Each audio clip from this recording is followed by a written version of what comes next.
A suitcase slams onto polished airport floor, inches from a 7-month pregnant belly. The woman doesn't flinch. Alina Cross stands perfectly still while her ex-boyfriend, Marcus Hale, screams accusations across Gate 14, desperate to prove she made a mistake leaving him. But her silence breaks him faster than any words could. One text message, 4 words, and half a world away. A man who controls empires goes cold. What Marcus doesn't know, he just painted a target on himself. And the game he started will cost him everything. Like this video, comment your city so I can see how far this story travels, and stay until the end. Gate 14 at San Francisco International hummed with the usual chaos. Rolling suitcases, crying children, departure announcements bleeding into each other until everything became white noise. Alina Cross stood near the window, one hand resting on the curve of her belly, watching planes taxi across wet tarmac. 7 months pregnant, and she still moved like water, unhurried, self-contained, dressed in a charcoal wrap dress that cost more than most people's rent. Her dark hair was pulled back, her face clean of makeup except for a touch of something that made her look both tired and untouchable. She wasn't thinking about Marcus Hale. Hadn't thought about him in over a year, not seriously. Not since the night she walked out of his apartment with nothing but her purse and her dignity, leaving behind 2 years of his half-promises and smaller disappointments. That version of her life felt like someone else's story now. The coffee in her hand had gone lukewarm. She took a sip anyway, grimacing at the bitterness, and glanced at her watch. Boarding in 20 minutes. She'd be in Seattle by evening, back in Victor's penthouse by nightfall. The thought settled something in her chest. Not excitement exactly, but a kind of gravitational pull. Home. That's when she heard her name. Alina. Not a question, a statement, flat and sharp, like he'd been rehearsing it. She turned slowly, already knowing. Marcus stood 10 feet away, and God, he looked like hell. His hair was too long, unwashed. His jacket didn't fit right, rumpled, cheap. His eyes were red-rimmed, darting between her face and her belly, like he couldn't decide which part to be angrier about. Behind him, a woman hovered, blonde, younger than Alina, nervous. His fiancée, probably. The one he'd moved on with so quickly, it had almost been funny. Marcus, Alina said. Not cold, just factual. The way you'd acknowledge someone who used to matter. His jaw tightened. We need to talk. No, she said simply. We don't. That cracked something in him. His hands flexed at his sides and the blonde touched his arm, light, cautious. He shook her off without looking. You don't get to just... He stopped, searching for words that wouldn't come. His voice rose. You left. You just fucking left, Alina, and now you're... What? Playing house with some rich asshole? A few people glanced over. Not many. Airports were full of small human dramas. This one hadn't escalated yet. Alina didn't move. Didn't react, just looked at him with the same steady calm she'd used the night she walked out. That silence had destroyed him then, too. I'm not doing this with you, she said quietly. Of course you're not. His laugh was bitter, jagged. You never did anything with me, did you? Just glided through, waiting for something better, and now... He gestured at her belly, his hand shaking. Now you got it. Congratulations. Hope he knows what he's getting. The blonde tugged his arm again. Marcus, come on, let's just go. Shut up, Jess. Jess flinched. Alina saw it. The small recoil, the way her shoulders curled inward. And there it was. The thing that had taken Alina too long to see when she was the one standing in Jess's place. Marcus didn't want love. He wanted an audience for his grievances. You need to leave, Alina said. Still calm, still steady. I need to leave? His voice cracked on the last word. I need to... Jesus Christ, Alina, do you hear yourself? You walked out on me. You don't get to tell me what to do anymore. I never did, she said. And that was the truth that gutted him. For a second, he just stared at her. Then he bent down, grabbed the handle of the black roller bag at his feet, Jess's probably, and with a sound that was half grunt, half sob, he swung it forward and let it fly. It hit the floor 3 inches from Alina's feet. The impact was loud, sharp crack of hard-shell plastic on marble. The crowd noise around them cut out like someone had hit mute. Heads turned. A woman gasped. Jess stepped back, her hand over her mouth. Alina didn't move. Not a flinch. Not a breath. Just one hand still resting on her belly, the other holding her coffee cup, her gaze locked on Marcus like he was a storm she'd already weathered. The silence stretched. 10 seconds. 15. Long enough for Marcus to realize what he'd done. Long enough for everyone watching to decide whether this was dangerous or just pathetic. Security materialized. Two men in navy blue, radios crackling, their postures all wrong for de-escalation. One of them stepped between Marcus and Alina, his hand hovering near his belt. "Sir, I need you to step back." "Fetum." Marcus didn't move. His eyes were still on Alina, wild and lost. "Say something," he whispered. "Just say something." She met his gaze, held it, and when she spoke, her voice was so quiet only he could hear it. "I already did." The guard's hand closed on Marcus's shoulder. "Sir, now." Marcus let himself be pulled back. Jess grabbed his other arm, murmuring something Alina couldn't hear. The second guard turned to Alina, his expression shifting from threat assessment to concern. "Ma'am, are you hurt? Do you need medical—" "I'm fine," Alina said. She set her coffee down on a nearby seat, bent smoothly despite the belly, and picked up the suitcase Marcus had thrown. It was heavier than it looked. She set it upright, retracted the handle, and rolled it over to Jess, who took it with shaking hands. "Thank you," Jess whispered. Alina just nodded. Then she turned to the guard. "I don't want to press charges. I just want to board my flight." The guard hesitated. "Ma'am, he assaulted—" "He threw a suitcase," Alina interrupted. "It didn't hit me. I'm not hurt. I just want to go home." Behind her, Marcus was being walked toward the exit by the other guard, his shoulders hunched, his fight gone. Jess trailed after them, dragging the suitcase, looking back once at Alina with something that might have been pity or envy or both. The first guard frowned but nodded. "If you're sure." "I'm sure." He lingered a moment longer, then stepped back, muttering something into his radio. The crowd began to move again, the moment already fading into airport background noise. Someone laughed too loud. A child started crying. The intercom announced a delay. Alina picked up her own bag, a sleek leather carry-on, and walked toward her gate. Her hands were steady. Her breathing was even. She looked, to anyone watching, like a woman entirely in control. But as she sat down in the waiting area, phone in hand, her thumb hovered over the screen for 3 full seconds before she typed. "Gate 14, SFO, Marcus, safe, heading home." She hit send. The message went to a contact labeled only with a single letter, V. 3,000 miles away, in a glass tower overlooking a city that never stopped glowing, Victor Yoon stood at the floor-to-ceiling window of his office, watching rain streak down the glass. He was 42, sharp-featured, with the kind of stillness that made people nervous. His suit was black, tailored to the millimeter. His watch cost more than a house.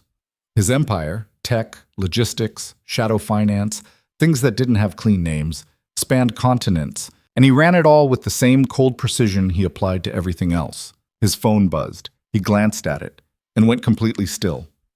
The rain kept falling. The city kept glowing. Victor read the message 3 times, his expression unchanged. Then he set the phone down, walked to his desk, and pressed a button on the intercom. "Get me everything," he said. His voice was quiet, controlled, the kind of calm that preceded violence. A pause. Then, "Sir?" Marcus Hale. Cross-reference Alina Cross. "I want financials, employment, residence, social connections, and anything flagged in the last 72 hours. I want it in 20 minutes. Another pause. Longer this time. "Understood." Victor released the button and picked up his phone again. He opened the message thread, read Alina's words one more time, then typed a single line. "Are you hurt?" The reply came in seconds. "No, I'm fine, really." He believed her. Alina didn't lie. But fine and safe weren't the same thing, and Victor had built his life on understanding the difference. He made another call. This one went to a man named Garrett, ex-military, ex-intelligence, currently employed in a role that didn't exist on any org chart. Garrett answered on the first ring. "Yeah, San Francisco International, Gate 14, 20 minutes ago. Man named Marcus Hale assaulted a pregnant woman in public. She's fine." He walked away. I want to know where he is now, who he's with, and what he does next. Silence. Then, assaulted? Through a suitcase. Missed. Jesus. 20 minutes, Victor said, and ended the call. He stood there for a long moment, phone in hand, looking out at the rain. Then he pulled up a different contact and sent a message to his assistant. Clear my schedule tomorrow. Personal matter. By the time Alina's plane touched down in Seattle, Marcus Hale's life had already started to unravel. He didn't know it yet, wouldn't know it for hours. But the machinery was already in motion. His credit cards were flagged for suspicious activity. Nothing illegal, just enough to trigger fraud alerts that would freeze his accounts until he could verify in person. His employer received an anonymous tip about discrepancies in his expense reports. Again, nothing actionable, just enough to prompt an internal review that would put him on paid suspension pending investigation. His landlord got a call from a tenant in his building reporting noise complaints and possible lease violations. Minor, but enough to start a paper trail. None of it was connected. None of it was traceable, but all of it was coordinated with surgical precision. By midnight, Marcus was sitting in Jess's apartment, staring at his phone, watching his life fall apart in real time. Jess sat across from him, arms crossed, her face tight. "I told you not to talk to her," she said. Marcus didn't answer. He was reading an email from his boss, effective immediately. Pending review. Full cooperation expected. "Marcus, I heard you. Then why did you do it?" He looked up. "Because I had to." "Why?" "Because..." He stopped. Tried again. "Because she doesn't get to just move on. Like I didn't matter. Like we didn't..." "You did move on," Jess said quietly. "You're with me." "That's different." "How?" He didn't have an answer for that. Or maybe he did, and it was too ugly to say out loud. That Jess had always been second choice. That she'd been there to prove he was fine. That Alina leaving hadn't broken him. Except it had. And seeing her today, pregnant, glowing, untouchable, had ripped open everything he'd been pretending was healed. Jess stood up. "I'm going to bed." "Jess, I don't want to talk about her anymore," she said. "I don't want to hear her name. And if you can't let her go, Marcus, then maybe you should leave." She walked into the bedroom and closed the door. Not a slam, just a quiet, final click. Marcus sat alone in the dark, scrolling through his phone, watching everything collapse. And in the back of his mind, a thought began to take root, dangerous, desperate. If Alina could destroy him without even trying, what would happen if he tried back? Alina arrived at the penthouse just after 10. The building was all glass and steel, jutting up from the downtown core like a shard of ice. The elevator opened directly into the apartment. No hallway, no neighbors. Just 3,500 square feet of open space, floor-to-ceiling windows, and silence. Victor was waiting. He stood in the living room, still in his suit, jacket off, sleeves rolled to his elbows. The city glowed behind him, all neon and rain. He didn't move when she walked in, just watched her set down her bag, slip off her shoes and cross the room toward him. When she reached him, he touched her face, gentle, careful, his thumb tracing the line of her jaw. "You're sure you're okay?" he asked. "I'm sure." He studied her, looking for cracks, for fear, for anything she might be hiding. Found nothing. "He threw a suitcase at you." "Near me," she corrected. "It didn't touch me." Victor's jaw tightened. "That's not the point." "I know." She leaned into his hand, closing her eyes for just a second. "But I'm fine, Victor. Really." He didn't look convinced, but he didn't push. Instead, he pulled her close, one hand settling on the small of her back, the other still cradling her face. For a long moment, they just stood there, breathing in sync. "What did you do?" she asked quietly. "Nothing illegal." She huffed a soft laugh. "That's not what I asked. I made sure he understands actions have consequences."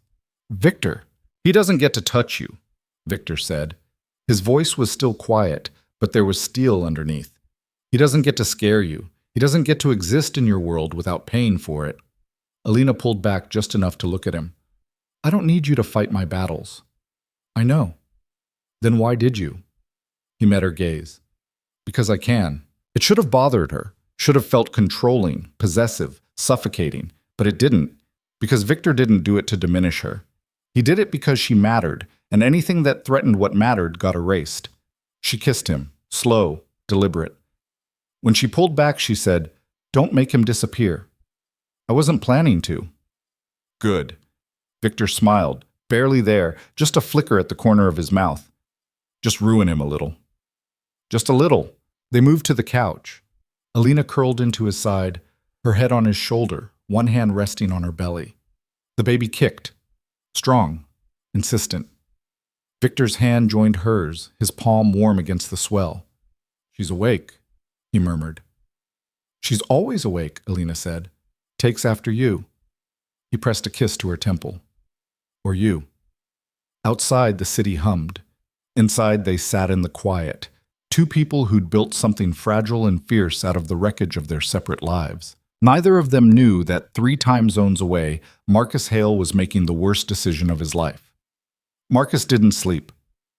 He sat on Jess's couch, laptop open, scrolling through forums he'd never visited before. Dark corners of the internet where people traded information, sold secrets, made connections that existed only in encrypted channels.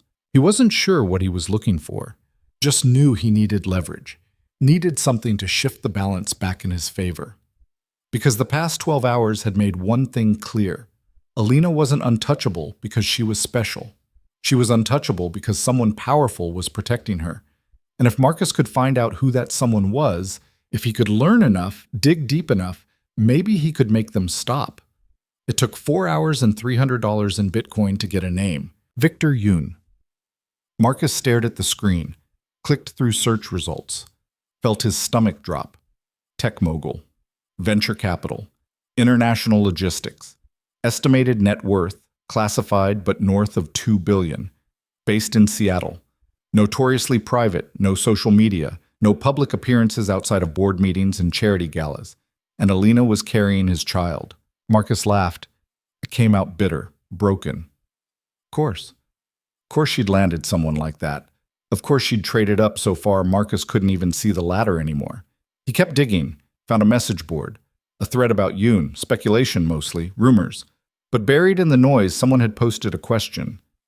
Anyone know how to get in touch with people who have problems with Victor Yoon?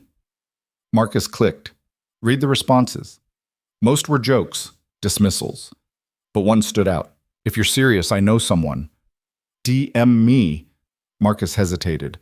This was insane. He clicked the button, sent the message. Got a reply in minutes, an email address. Nothing else. Marcus opened a new window, started typing. I have information about someone close to Victor Yoon. Interested? He hit send before he could talk himself out of it. The reply came 6 hours later. Just 2 lines. What kind of information? And what do you want for it? Marcus stared at the screen. His hands were shaking. He typed. Her routines, her schedule, where she goes, when she's alone. Everything. I want him to know what it feels like to lose something. He hit send. And somewhere across the country, in an office that didn't officially exist, a man named Leon Voss read the message and smiled. Leon was 53, silver-haired, impeccably dressed. He didn't raise his voice, didn't need to. He built empires by understanding what people wanted and then making sure they never got it. Victor Yoon had been a ghost in his periphery for years. Too careful, too insulated, too clean. But everyone had a weakness. And now, thanks to a bitter ex-boyfriend with nothing left to lose, Leon finally knew Victor's. He replied, Send everything you have. I'll take care of the rest. Marcus sent it. Every detail he remembered. Every place Alina used to go. Every habit she had. Every routine she'd mentioned in passing during the 2 years they were together. He didn't know if it was still accurate. Didn't care. He just wanted her to feel a fraction of what he was feeling. When he finished, he closed the laptop, sat in the dark, felt nothing. Jess walked out the next morning, took her suitcase, the one Marcus had thrown, and left without a word. Marcus didn't try to stop her. 3 days later, his accounts were still frozen. His job suspension became termination. His landlord started eviction proceedings. And in Seattle, Victor Yoon received a security briefing that made his blood run cold. Garrett stood in Victor's office, tablet in hand, his expression grim. Marcus Hale made contact with someone, he said. We don't have a name yet, but the digital trail points to a broker, someone who trades information. Victor's jaw tightened. What kind of information? About Alina. Movements, routines, vulnerabilities. The room went very still. How much did he send? Victor asked. Everything he knew. Victor stood, walked to the window, looked out at the city. When he spoke, his voice was quiet, dangerously quiet. Find out who received it. We're working on it. Work faster. Garrett nodded, started to leave, stopped. Sir, there's more. Victor turned. The broker? We think it's connected to Leon Voss. Victor went completely still. Leon Voss. A man who had spent 15 years dismantling competitors, buying loyalty, building a network that existed in the margins between legal and lethal. A man who'd tried and failed to acquire pieces of Victor's empire 3 separate times. A man who was patient enough to wait for an opening. Get Alina, Victor said. Bring her here, now. She's at the gallery downtown. I don't care, get her. Garrett left. Victor stood alone, watching the city, feeling the first tremor of something he hadn't felt in years. Fear. Not for himself, never for himself, but for the woman carrying his child. The woman who'd walked into his life like a storm and stayed because she chose to, not because he'd made her. The woman Marcus Hale had just put in Leon Voss's crosshairs. Victor made a call. This one went to a number that didn't exist in any directory. I need a full security detail, he said. Discreet, immediate. And I need a team tracking every digital footprint connected to Marcus Hale. If he breathes wrong, I want to know. The voice on the other end didn't ask questions, just said, understood. Victor ended the call, stood there, made a decision. He wasn't going to hide Alina, wasn't going to lock her away or treat her like fragile cargo. She'd never forgive him for that. But he was going to make sure that anyone who came for her would have to go through him first. And Leon Voss, patient strategist that he was, had just made the mistake of thinking Victor's love was a weakness. It wasn't. It was the most dangerous thing about him. Alina arrived 20 minutes later, escorted by 2 men in dark suits who stayed in the hallway when she entered. She looked calm, but her eyes were sharp. Victor? He crossed to her, took her hands. We need to talk. She listened, didn't interrupt, didn't panic. When he finished, she was quiet for a long moment. Then she said, Marcus sold me out. Yes. To someone you know? Yes. And you think this person is going to come after me? Victor hesitated. I think he's going to try. Alina pulled her hands free, walked to the window, looked out at the same city Victor had been staring at moments before. What do you want me to do? She asked. Let me protect you. She turned, met his gaze. I didn't ask what you wanted to do, Victor. I asked what you wanted from me. He understood. She wasn't asking permission. She was asking for parameters, for the boundaries of the fight they were about to have. I want you safe, he said. I am safe. Alina, I'm not hiding, she said. Firm, final. I'm not going to disappear or change my life because some man I've never met thinks I'm a weakness, Alina finished. Her voice didn't waver. I'm not hiding, Victor. I'm not changing my life because Marcus decided to sell me out to someone who thinks I'm leverage. Victor's jaw worked. He didn't move from where he stood, 3 feet away, but the distance felt wider. This isn't about Marcus anymore. I know. Leon Voss isn't... He stopped, tried again. He doesn't make empty moves. If he has your information, he's already planning how to use it. Then let him plan. Alina. What?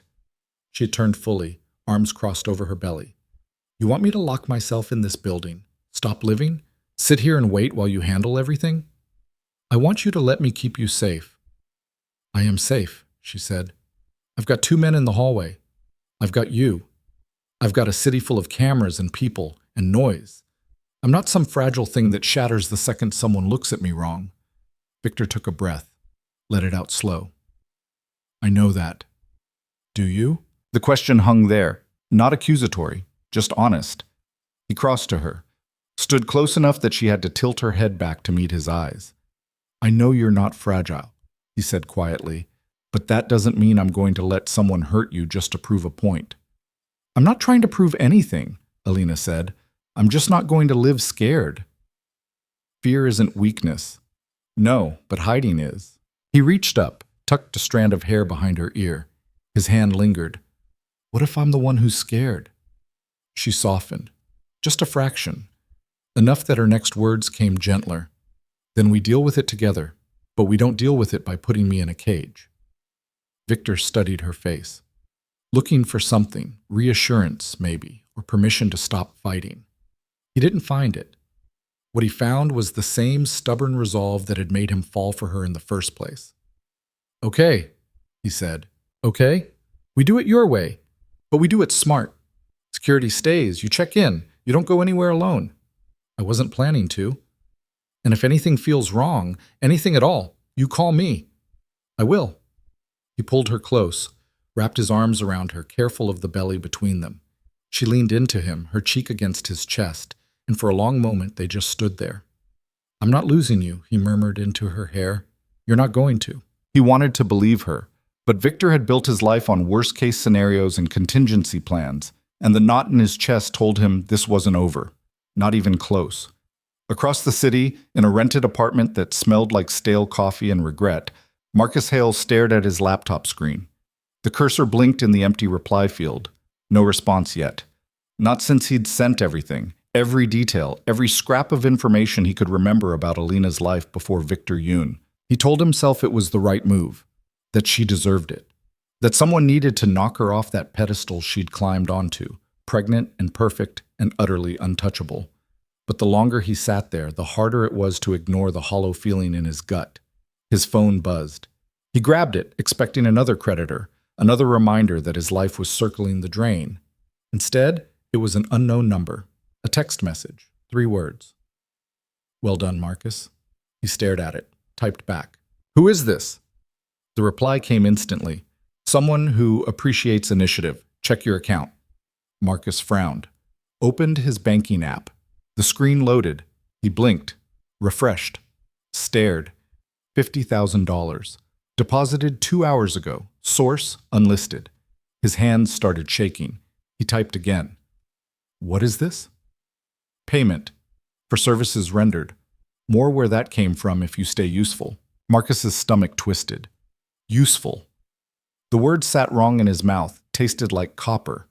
He'd wanted revenge. Wanted Alina to feel something, anything, other than that maddening calm. But this felt different, transactional, cold. I'm not a spy. You're not anything anymore, Marcus. Unless you want to be. What do you want from me? Nothing right now. Just keep your phone on. We'll be in touch. The conversation ended. Marcus sat there, staring at the $50,000, feeling something shift in his chest. Not relief, not satisfaction, just a slow, creeping dread that he'd just sold something he couldn't buy back. He closed the app, opened a browser, typed Leon Voss into the search bar. The results were sparse. A few business articles. A photo from a charity gala 3 years ago, silver hair, sharp suit, the kind of smile that didn't reach the eyes. No social media, no interviews, just a name attached to shell corporations and acquisitions that always seemed to happen right before a company collapsed. Marcus swallowed, closed the laptop. Tried to tell himself he hadn't just made a deal with someone worse than Victor Yoon. Failed. 2 days passed. Alina moved through her life with the same steady rhythm she always had. Morning walk along the waterfront, afternoon at the gallery where she consulted on acquisitions, evenings in the penthouse with Victor. The security detail followed at a discreet distance. She pretended not to notice them. They pretended they weren't there. It was a fiction that worked until it didn't. She was leaving the gallery when it happened. Late afternoon, the light already fading into that blue-gray twilight. Seattle did better than anywhere else. Her guard, a man named Torres, quiet, professional, walked 3 paces behind her as she crossed the parking lot toward the black SUV waiting at the curb. She didn't see the car until it was too close. A sedan. Dark gray. No plates. It came around the corner too fast, tires squealing, and for a split second Alina thought it was going to hit her. She froze. Torres didn't. He moved like water, one arm hooking around her waist, yanking her back as the sedan roared past, close enough that the side mirror clipped her coat. The car didn't stop, just kept going, disappeared around the next corner, gone. Torres had his phone out before Alina could catch her breath. Code yellow. Subject secure. Vehicle fled southbound on 4th. Gray sedan, no plates, estimated speed 45. Alina's heart was hammering. She pressed a hand to her belly, felt the baby kick, hard, insistent. I'm okay, she said, not sure who she was telling. Torres didn't lower the phone. We're moving, now. He guided her into the SUV, his hand firm on her elbow. The driver, another security, a woman named Park, was already pulling into traffic before the door closed. What the hell was that? Alina asked. Unclear, Torres said. He was scanning the street, the buildings, everywhere at once. Could be nothing, could be a warning. A warning. Or a test. Alina's stomach dropped. You think someone's watching me? Torres didn't answer, just kept scanning. Park drove fast but smooth, taking turns that didn't feel random, checking for tails probably. Alina leaned back against the seat, trying to slow her breathing, trying not to think about how close that car had come. Her phone buzzed. Victor. Torres just called. Are you hurt? She typed back. No, shaken. Not hurt. I'm sending another team. Victor, I'm fine. You're not fine. Someone just tried to hit you with a car. Or they didn't. Torres said it could be nothing. It's not nothing. She stared at the screen, knew he was spiraling, knew that in his head he was already running scenarios, calculating risks, preparing for wars that might never happen. I'm coming home. We'll talk. She didn't wait for a reply, just pocketed the phone and closed her eyes. By the time she walked into the penthouse, Victor had half his security team in the living room. Garrett was there, laptop open, running footage from street cameras. 2 other men, operatives, not regular security, stood near the windows, talking in low voices. The whole place hummed with tension. Victor saw her and crossed the room in 3 strides. His hands went to her face, her shoulders, checking for damage like he didn't trust Torres's report. I'm fine, Alina said.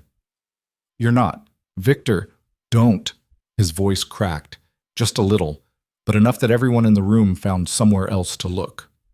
Don't tell me you're fine when someone just tried to run you down in broad daylight. We don't know that's what happened. Then what did happen? She pulled his hands away from her face, held them. A car came too close. Torres reacted. I'm safe.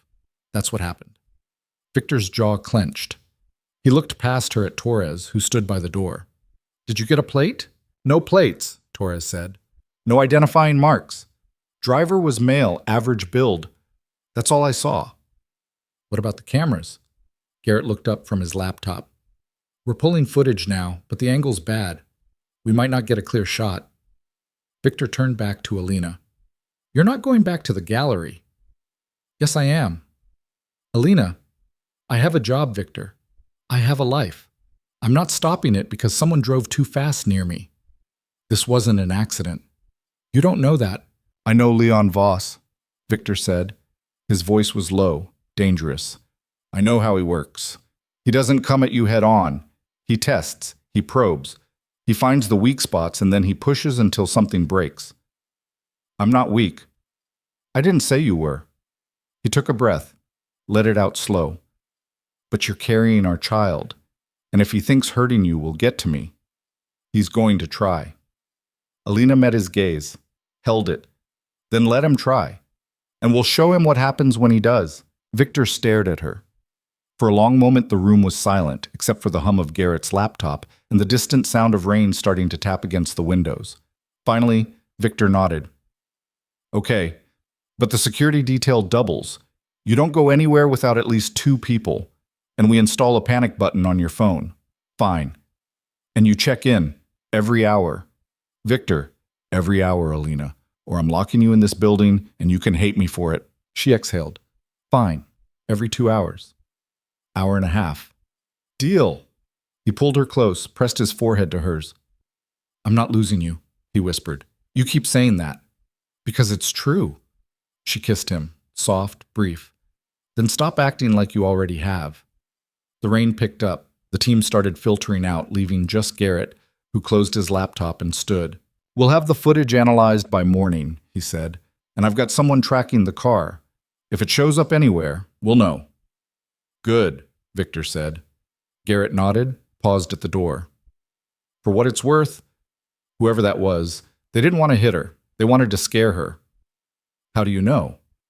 Because if they wanted to hit her, they would have. He left. The door clicked shut. The penthouse went quiet. Alina moved to the couch, sank into it, suddenly exhausted. Victor followed, sat beside her, one hand finding hers. "You scared?" she asked.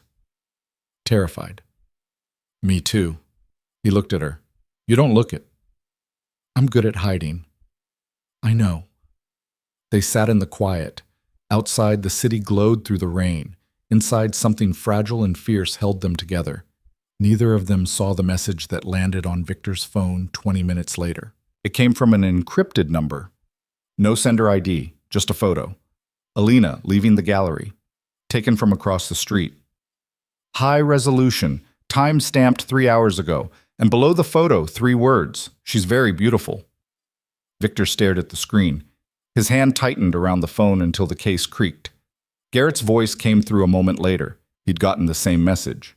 "Sir, we have a problem." "I know," Victor said. His voice was flat, empty, the kind of calm that came right before violence. "What do you want to do?" Victor looked at Alina. She'd fallen asleep on the couch, one hand resting on her belly, her face finally soft. "Find him," Victor said. "Find Leon Voss. Find everyone who works for him. Find the car, the driver, the photographer. I want names, addresses, and leverage, and I want it yesterday." "Understood." Victor ended the call, deleted the photo, set the phone down. Then he got up, moved to the window, and stared out at the city that used to feel like his. Now it just felt like a battlefield. And somewhere out there, Leon Voss was already making his next move. Leon sat in his office, sleek, minimalist, overlooking a different city skyline, reviewing the reports his team had compiled. The photo had been sent. Victor's reaction would come soon. Predictable, explosive, exactly what Leon wanted. Fear made people reckless. And Victor Yoon, for all his calculated control, was about to become very reckless. Leon's assistant knocked, entered, set a folder on the desk. "Marcus Hale's background check," she said, flagged a few inconsistencies. Leon opened it, scanned, smiled. Marcus wasn't just bitter, he was broke, desperate, the kind of desperate that made people do stupid things for money. "Keep him on retainer," Leon said. "Small amounts, enough to make him feel useful. What do you need from him?" "Nothing yet, but when I do, I want him motivated." She nodded, left. Leon leaned back in his chair, looked at the photo on his own screen, Alina Cross, mid-stride, unaware she was being watched. Victor's weakness. Leon had spent 15 years trying to find a way into Victor's empire. Every angle had been sealed, every vulnerability shored up. The man was a fortress, but fortresses had gates, and Alina was the gate. Leon made a call. The man who answered didn't give a name, just, "Yeah. I need surveillance on the Cross woman, 24 hours. I want to know everywhere she goes, everyone she talks to, every routine she has." "How long?" "Until I say stop." Understood. Leon ended the call, pulled up another file. This one was older, a dossier on Victor Yoon dating back 12 years, business deals, acquisitions, enemies made and buried. Leon had been collecting this information for over a decade, waiting for the right moment. This was the moment. He opened a new message. Typed, "Victor, we should talk.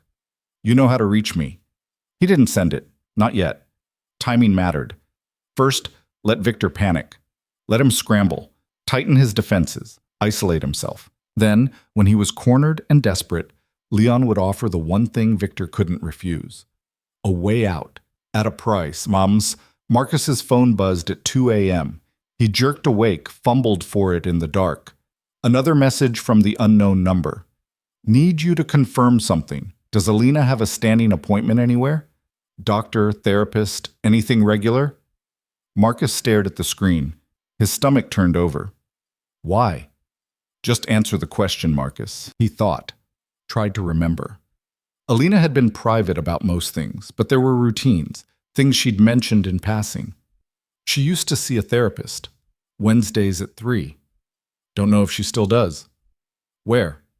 Pioneer Square. I don't remember the address. That's fine. We'll find it. The conversation ended.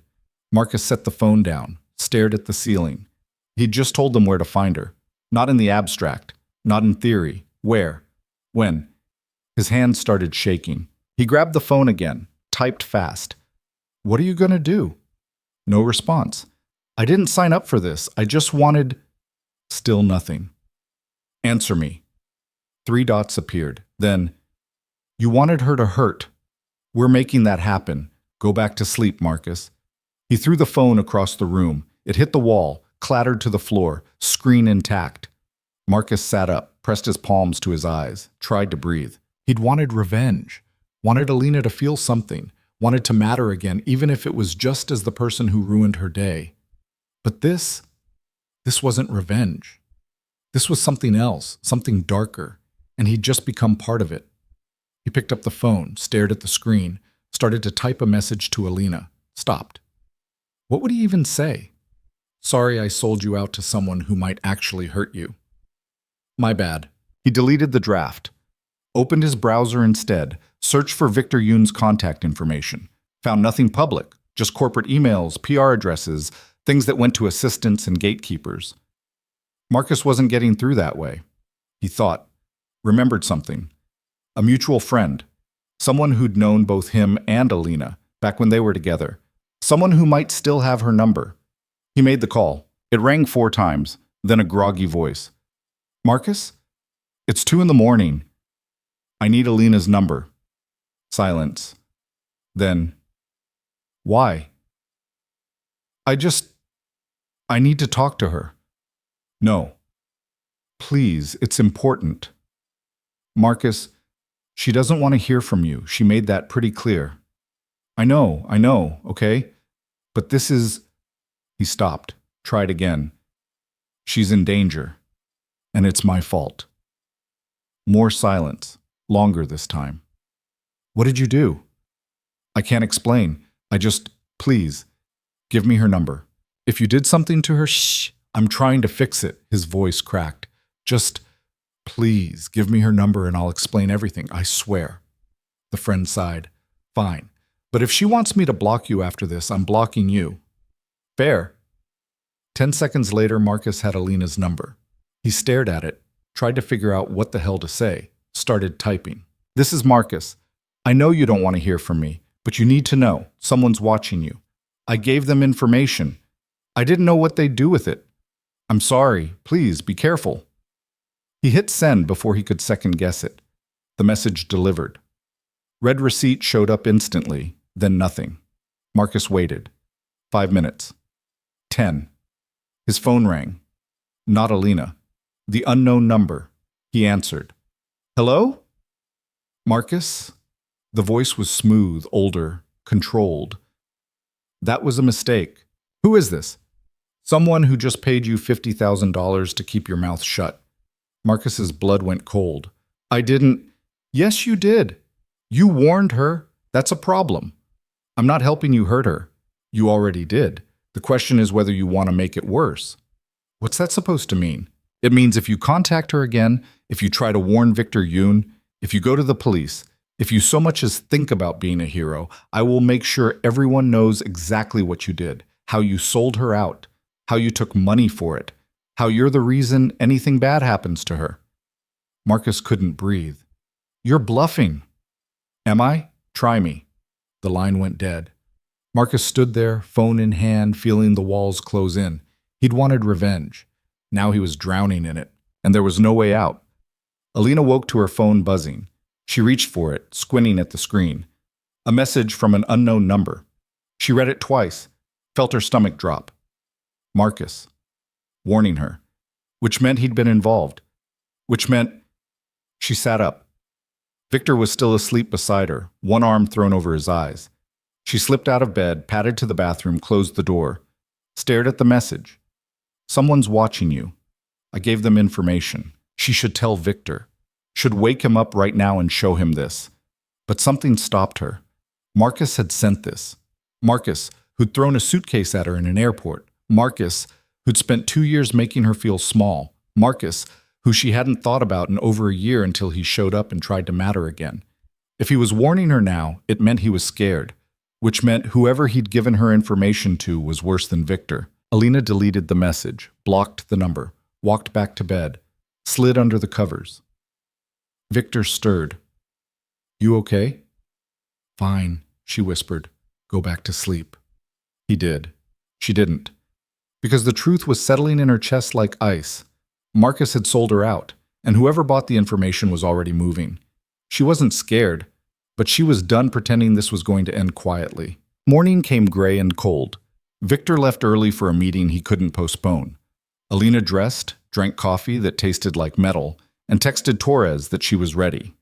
The security detail picked her up at 9. 2 cars this time. 4 people. Overkill, but she didn't argue. They drove to the gallery. Alina went inside, tried to focus on work, an acquisition meeting, paperwork, emails. But her mind kept circling back to Marcus's message. Someone's watching you. At noon, she stepped outside for air. Torres followed. The street was busy. Lunchtime crowd, tourists, the usual noise. She didn't see the man with the camera until he was gone. But Torres did. "Stay here," he said, already moving. Torres, he was gone. Across the street, weaving through pedestrians, chasing someone Alina couldn't see. She stood there, suddenly alone on a crowded sidewalk, and felt the first real spike of fear. Torres came back 3 minutes later, breathing hard. "Lost him." "Who?" "Photographer, long lens. He was set up across the street." Alina's hands went cold. "Did you get a look at him?" "Not enough." She pulled out her phone, called Victor. He answered on the first ring. "What's wrong?" "Someone was photographing me, outside the gallery." Silence. Then, "Get in the car, now." "Victor, Alina, get in the car and come home, right now." She heard it in his voice. The edge. The thing that came right before he stopped asking and started giving orders. "Okay," she said. "I'm coming." She ended the call, looked at Torres. "Let's go." They were in the car, pulling into traffic, when Alina's phone buzzed again. Not a call. A message. From an unknown number. She opened it and felt the world tilt. It was a photo. Of her. Leaving the penthouse that morning. High resolution, time-stamped 20 minutes ago. Below it, one line. "You can't hide." And neither can he. Alina stared at the screen, felt something crack inside her chest. Not fear, rage. She forwarded the message to Victor, then she called him back. "I just sent you something," she said. Her voice was steady, cold. "I'm looking at it now." "Victor?" "I know. This stops today." "Alina, I'm not running, I'm not hiding, and I'm sure as hell not letting some ghost think he can scare me into disappearing." She took a breath. "So whatever you're planning, whatever move you're making, I'm part of it. Not a bystander, not someone you protect. Part of it." Silence on the other end. Then, "Okay. Okay? You want in? You're in. But we do this my way, and that means you listen when I tell you something's too dangerous. Deal. Come home. We'll figure this out." She ended the call, leaned back in the seat. Outside, the city blurred past, and somewhere in the gray, Leon Voss watched his plan unfold, confident that Victor Yoon was exactly where he wanted him, desperate, distracted, and about to make a fatal mistake. But what Leon didn't know, what he couldn't see, was that Alina Cross wasn't just Victor's weakness. She was about to become his greatest weapon. And the game Leon thought he was winning, it was about to change. The penthouse felt different when Alina walked in. Not colder exactly, just emptier. Like the walls had absorbed all the tension from the past 72 hours and were holding it, waiting to release it all at once. Victor stood by the windows, phone pressed to his ear, his voice low and clipped. He turned when he heard the door, ended the call mid-sentence, and crossed to her in 3 strides. His hands went to her shoulders, her face, checking again like he couldn't trust what his eyes were telling him. "I'm fine," Alina said before he could ask. "You're not." "Victor, someone photographed you leaving this building, our building, this morning." His voice was tight, controlled, but she could hear the fracture underneath. "They're not just watching anymore, they're showing us they can get close whenever they want." Alina pulled his hands down, held them. Then we make them regret it. He stared at her. You don't know what you're asking. I'm not asking. I'm telling you. Whatever happens next, I'm part of it. Victor's jaw worked. He looked like he wanted to argue, to lock her in the bedroom and handle this himself. But something in her expression stopped him. Maybe it was the steel in her eyes. Maybe it was the way her hands didn't shake even though she'd just been threatened in broad daylight. Maybe it was the realization that treating her like glass would break them faster than any enemy could. Okay, he said finally, but first, you need to see something. He led her to the dining table where Garrett had set up a command center, laptops, tablets, files spread across the surface like a war room. Garrett looked up when they approached, his expression grim. We pulled footage from every camera within a 3-block radius, Garrett said. He turned one of the laptops toward them.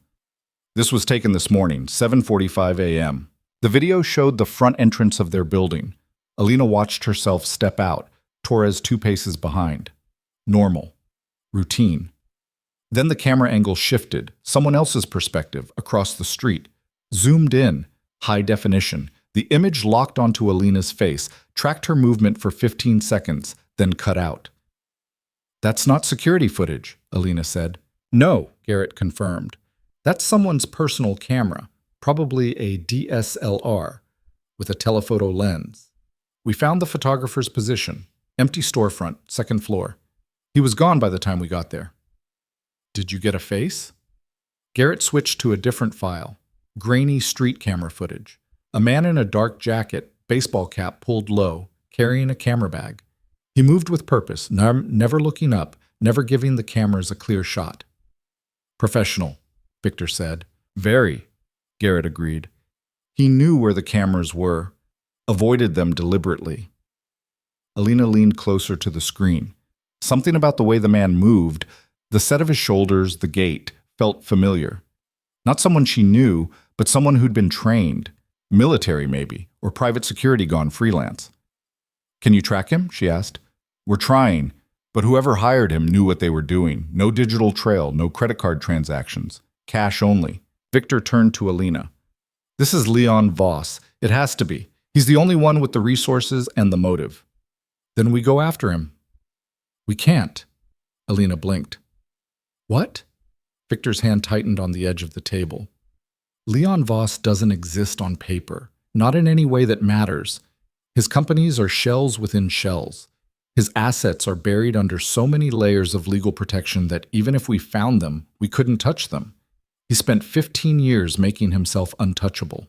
So we make him touchable. How? Alina didn't have an answer. She looked back at the screen, at the faceless man with the camera, and felt rage coil tight in her chest. There has to be something, she said. Everyone has a weakness. His weakness is patience, Garrett said. He doesn't make moves until he's sure they'll work. And right now, he's sure.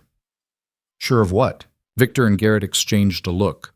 The kind of look that said they'd already had this conversation and didn't want to have it again in front of her. Tell me, Alina said. Victor exhaled. He thinks you're my breaking point. That if he applies enough pressure, threatens you, scares you, makes you feel unsafe, I'll do something stupid, make a mistake, leave an opening he can exploit. And will you? No. But the word came too fast, too defensive. Victor turned away, ran a hand through his hair. I'm not going to let him win, but I'm also not going to let him hurt you to prove a point. Then don't let him do either, Alina said. Find another way. There is no other way. There's always another way. Victor turned back, his expression raw. You want the truth? The only way to stop Leon Voss is to make him come out of hiding, and the only thing that'll make him do that is if he thinks he's already won. Alina felt something cold settle in her gut. You want to use me as bait. No. Victor, I said no. His voice cracked. I'm not putting you in the line of fire just to draw him out. I won't do it. Then what's the plan? Silence. Garrett cleared his throat. We could relocate, get you out of the city, somewhere Leon doesn't have eyes. Running, Alina said flatly. Strategically repositioning. Running, she repeated. And what happens when he finds me anyway? Because he will. People like that always do. Victor's phone buzzed. He ignored it. It buzzed again. He pulled it out, glanced at the screen, and went still. What? Alina asked. He didn't answer, just turned the phone toward her. Another photo. This one was different. Not Alina. Not Victor. It was Marcus Hale. Sitting in a coffee shop, laptop open, looking gaunt and wrecked. Time stamped 3 hours ago. Below the photo, a message. Your friend has been very helpful. Thought you should know. Alina's blood went cold. Marcus? Victor's expression darkened. He's the one who gave them your information. I know. You know? She pulled out her own phone, showed him the message Marcus had sent at 2 a.m. The warning. The apology. Victor read it. His hand tightened around the phone until the screen protector cracked at the corner. When did you get this? Last night. And you didn't tell me. I deleted it, blocked him. I didn't think... You didn't think it mattered? Victor's voice was low, dangerous. He sold you out, Alina. He gave someone your routines, your schedule, everything he knew, and you just, what? Decided to handle it yourself? I decided it wasn't worth waking you up over. That's not your call to make. Yes, it is. She stepped closer, met his gaze.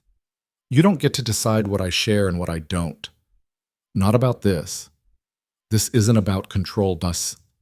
Then what is it about? It's about keeping you safe. I don't need you to keep me safe. Her voice rose sharp and brittle. I need you to trust that I can make my own decisions, even the ones you don't like. Victor stared at her. For a long moment, the only sound was the rain starting to hammer against the windows. Then Garrett's laptop chimed. He looked down, frowned. We've got movement. Where? Victor asked, not taking his eyes off Alina.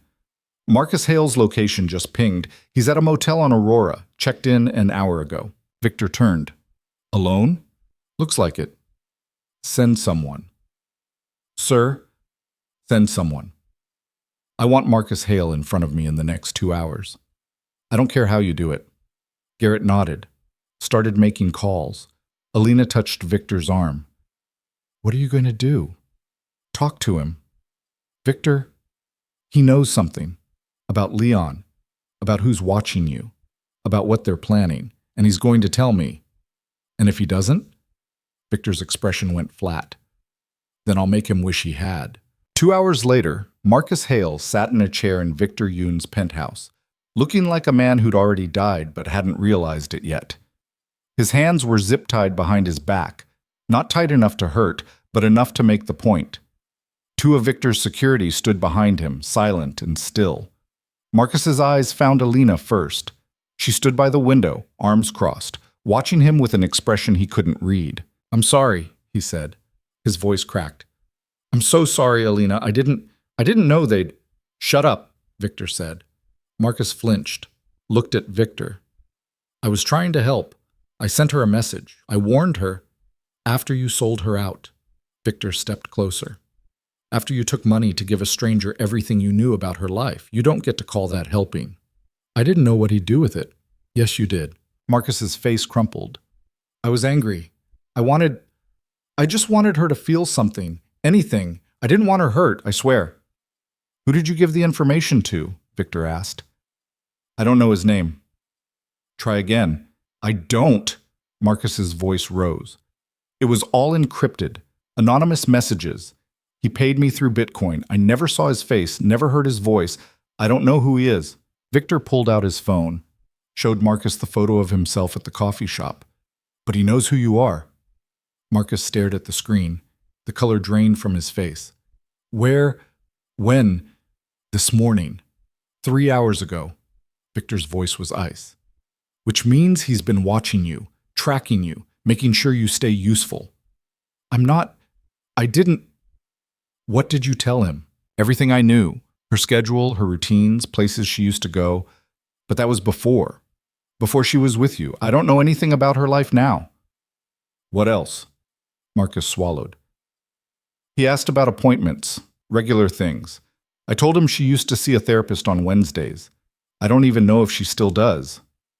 Alina went still. I do. Victor turned to her. What? I still see Dr. Reyes. Same time, same place.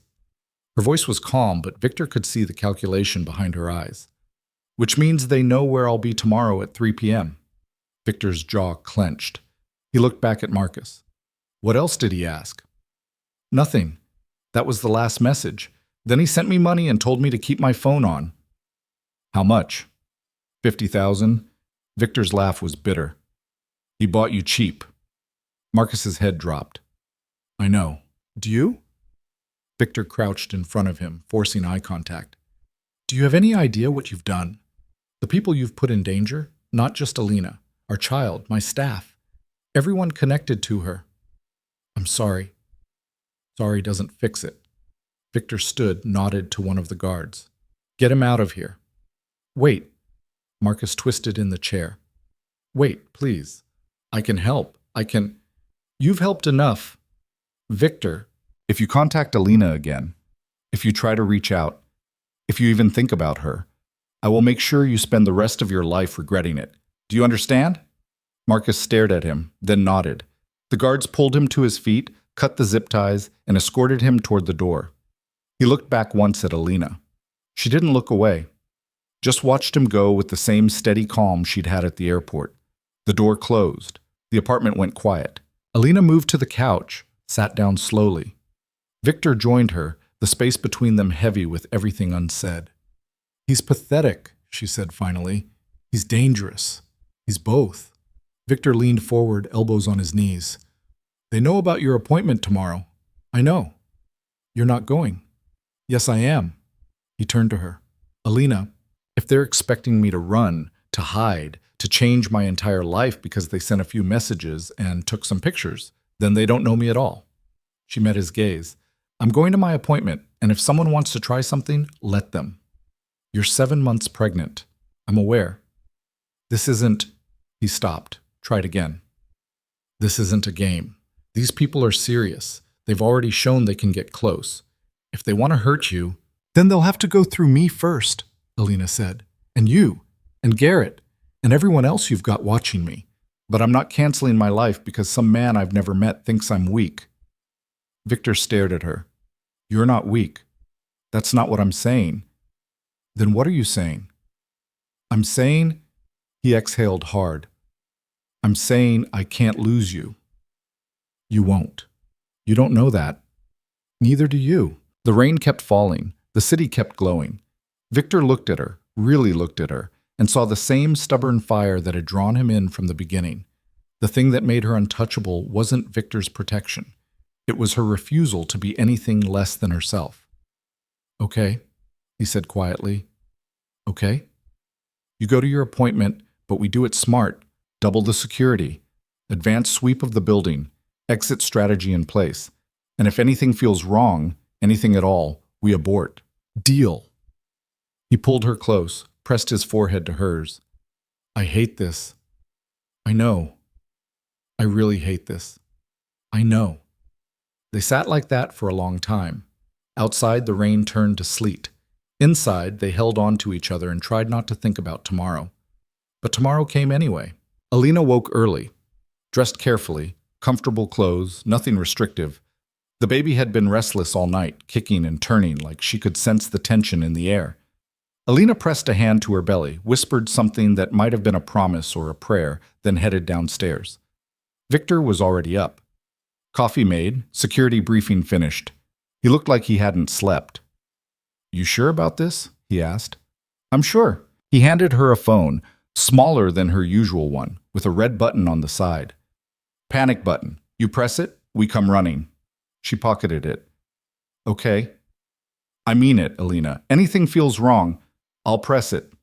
He kissed her, hard, like he was trying to memorize the shape of her mouth. When he pulled back, his eyes were dark. I'll be 2 blocks away. Garrett's team will be inside. Torres stays with you the whole time. I know the plan, Victor. I need to hear you say it. She cupped his face. I know the plan. I'll be careful. And I'll come home. He nodded. Let her go. The drive to Dr. Reyes' office was tense but uneventful. 2 cars, 4 guards, routes that changed 3 times to avoid being followed. Alina watched the city slide past and tried to ignore the knot in her chest. The building was old brick, tucked between a bookstore and a coffee shop in Pioneer Square. Garrett's team had swept it an hour ago. Clear. No threats. No cameras that didn't belong. Alina stepped out of the car. Torres was at her elbow immediately. "We're good," he said quietly, "but stay close." They walked inside. The lobby was small, wood-paneled, with a single elevator and a stairwell. Alina pressed the button. The elevator arrived, doors sliding open to reveal an empty car. She stepped in. Torres followed. The doors closed. They rode in silence. Third floor. The elevator chimed. Doors opened. The hallway was empty. Cream walls, soft lighting, the faint smell of lavender. Dr. Reyes's office was at the end. Door slightly ajar. Alina walked toward it. Torres stayed 3 paces behind, his hand hovering near his jacket. She pushed the door open. Dr. Reyes wasn't there. Instead, a man sat in the therapist's chair. Silver hair, sharp suit, the kind of smile that didn't reach his eyes. Leon Voss. Alina froze. Torres moved instantly, hand going for his weapon. But before he could draw, 2 men stepped out from behind the door. Fast, professional, guns already aimed. One at Torres, one at Alina. "Don't," Leon said. His voice was smooth, cultured. "Let's keep this civil." Torres's hand stilled.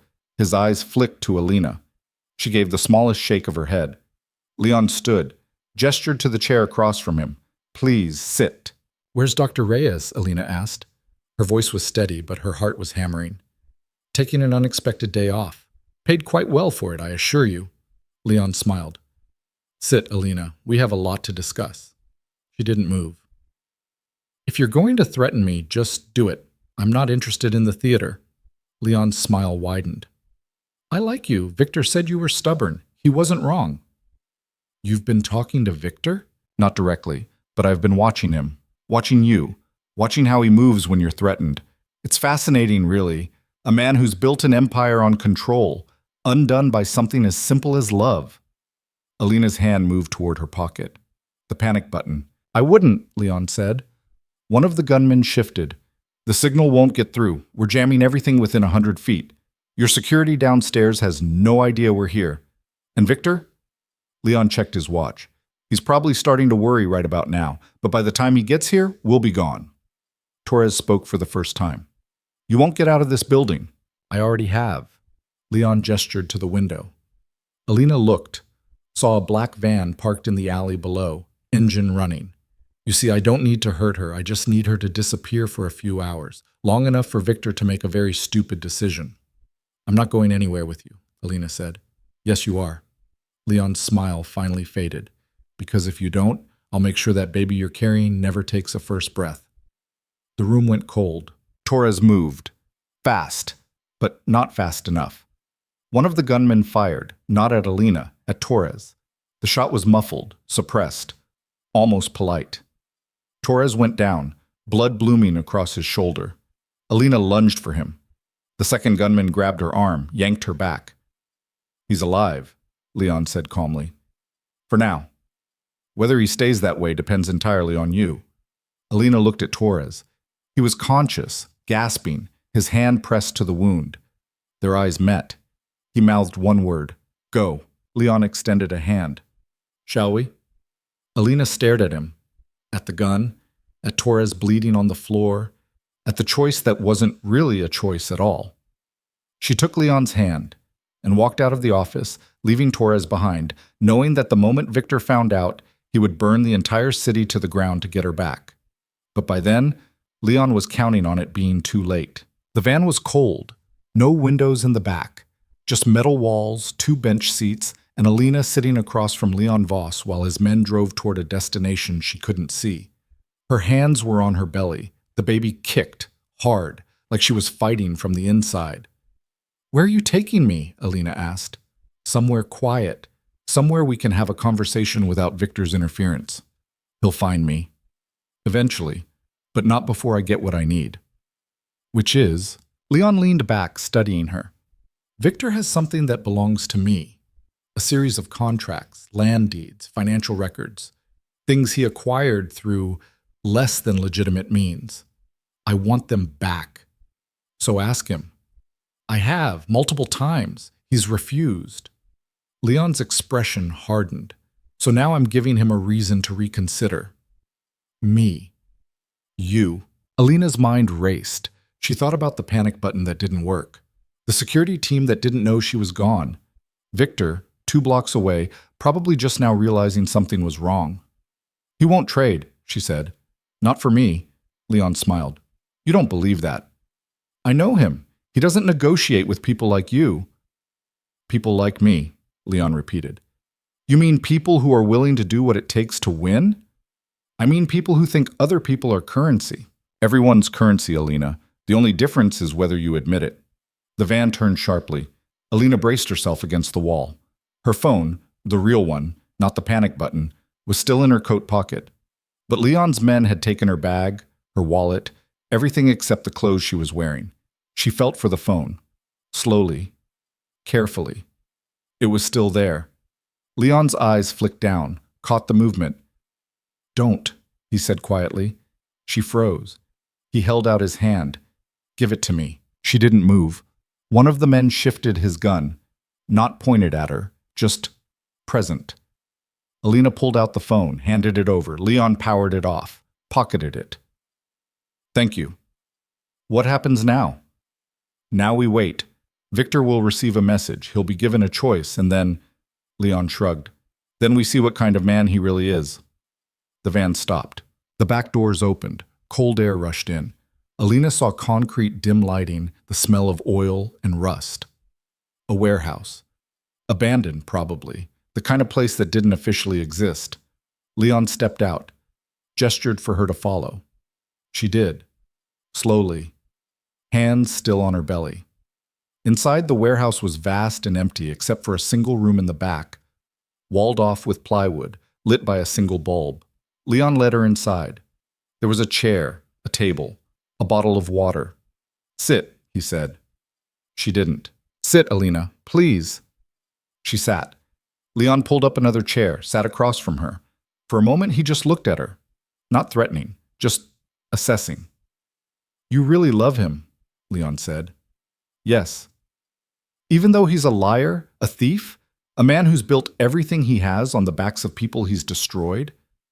Even though... Why? Alina met his gaze. Because he's never pretended to be anything else, and because when he loves, he doesn't do it halfway. Leon laughed. Soft. Almost genuine. You're wasted on him, you know that?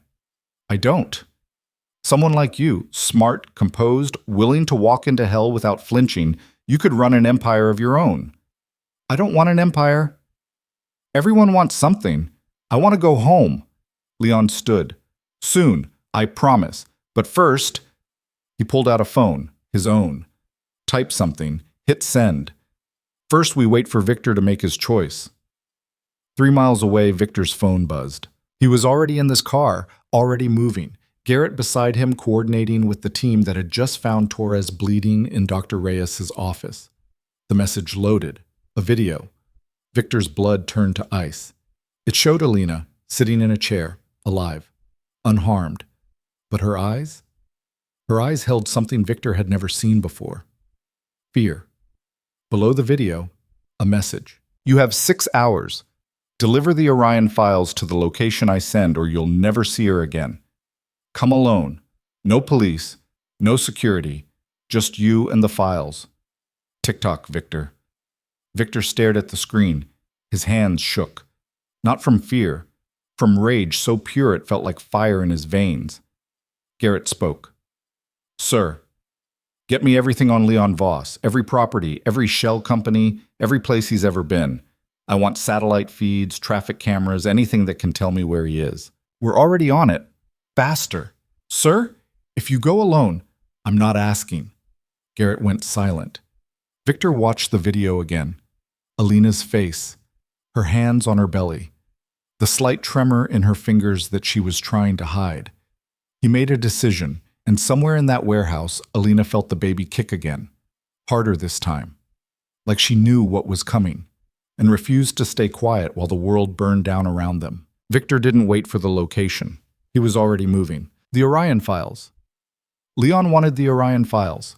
A collection of documents Victor had spent 3 years acquiring: land deeds in 6 countries, offshore accounts tied to politicians and weapons dealers, contracts that implicated half a dozen Fortune 500 companies in everything from fraud to human trafficking. Victor had taken them from a man named Dmitry Orlov, a Russian oligarch who'd made the mistake of trying to muscle into Victor's territory. Orlov had disappeared shortly after. The files had stayed buried in a vault that only 3 people knew existed. Leon was one of those 3, which meant this wasn't improvisation. This was planned, calculated. Leon had been waiting for the right moment to ask for them back, and Alina had just become that moment. Victor sat in the back of the SUV, Garrett beside him, watching the city blur past. His phone was in his hand, the video of Alina playing on loop. Each time it restarted, he saw the same thing: her hands on her belly, her eyes trying to stay steady, the slight tremor in her jaw that meant she was terrified but refusing to show it.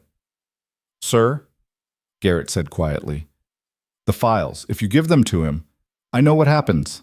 Leon walks. Everything you've built, the leverage, the insurance, it's gone. He'll be untouchable." "I know.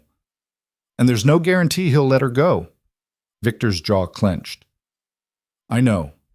Garrett studied him. "So what's the play?" Victor turned to him. His eyes were dark, cold, empty of everything except the singular focus of a man who'd made his decision and wouldn't be talked out of it. "I give him the files. I get Alina back. And then I kill him." Garrett didn't blink. "He'll have protection. 12 men, maybe more. You go in alone. You're not coming out." "I'm not going in alone." He said. "I don't care what he said." Victor leaned forward. "You're going to track my phone. You're going to have eyes on every angle of that location the second I get there. And the moment Alina is clear, the moment she's safe, you're going to burn that building to the ground with Leon Voss inside it." Garrett's expression didn't change. "Understood." Victor's phone buzzed. A new message, coordinates. A warehouse near the industrial docks, 20 minutes south. The kind of place that only existed on city maps from 3 decades ago. He forwarded it to Garrett. "How fast can you get a team there?" 15 minutes. Maybe 10 if we push." "Push." Garrett made the calls. Victor watched the city pass. The rain had stopped, but the streets were still slick, reflecting neon and headlights like the whole world was bleeding color. His phone buzzed again. Not Leon this time. Torres texted from a hospital bed. "I'm sorry, sir. I should have seen it coming." Victor typed back. "Not your fault. How bad?" "Through and through. I'll live. Go get her." "I will." Victor pocketed the phone, looked at Garrett. "When we get there, I want snipers on every rooftop. I want thermal imaging on that building. I want to know how many people are inside and where they're positioned before I step through the door." "What about the files?" Victor reached into the briefcase at his feet, pulled out a small black hard drive. "Encrypted, password protected. Only I can unlock it." "And if he kills you before you do?" "Then he gets nothing, and you make sure Alina knows where the real copies are." Garrett nodded, didn't ask where the real copies were. Some things didn't need to be said. The SUV pulled off the highway, wound through back streets that got darker and more deserted with every turn. Factories long closed, rail yards overgrown with weeds. The kind of neighborhood where people didn't ask questions because they didn't want answers. Victor's phone buzzed one more time. Another video. This one was shorter. Just 10 seconds. Alina, still in the chair, but now Leon was standing beside her. His hand rested on her shoulder, light, almost gentle, but the message was clear. Leon spoke directly to the camera. 30 minutes, Victor. Come alone or I start making this very unpleasant for her." The video cut out. Victor's hands tightened around the phone until the case creaked. "We're 5 minutes out," Garrett said. "Make it 3. Inside the warehouse, Alina was doing math. 6 hours, Leon had said. But that video had been sent 20 minutes ago, which meant Victor had 5 hours and 40 minutes to decide whether he valued her more than the leverage that kept his empire intact. She knew what the answer should be, knew what any rational person would choose. The files were worth more than 1 life. More than 2, if you counted the baby. But Victor wasn't rational, not about her, and Leon was counting on it. She shifted in the chair. The baby kicked again, hard enough that Alina gasped.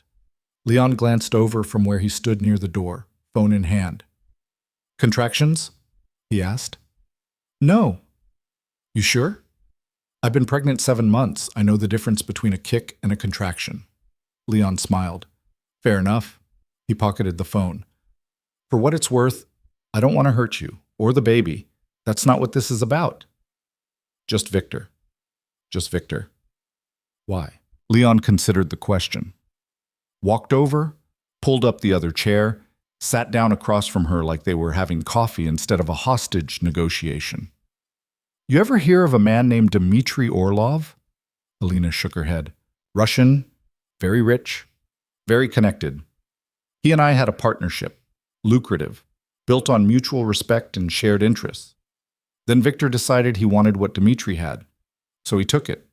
Destroyed Dmitry's reputation, seized his assets, buried him so deep no one even remembers his name. And you want revenge. I want what's mine. The Orion files contain proof of transactions between me and Dmitry, bank records, contracts, things that, if they went public, would implicate me in activities I'd rather not be implicated in. So you're using me to blackmail Victor into silence. I'm using you to retrieve stolen property. Same thing. Leon's smile faded. You don't understand what he is, do you?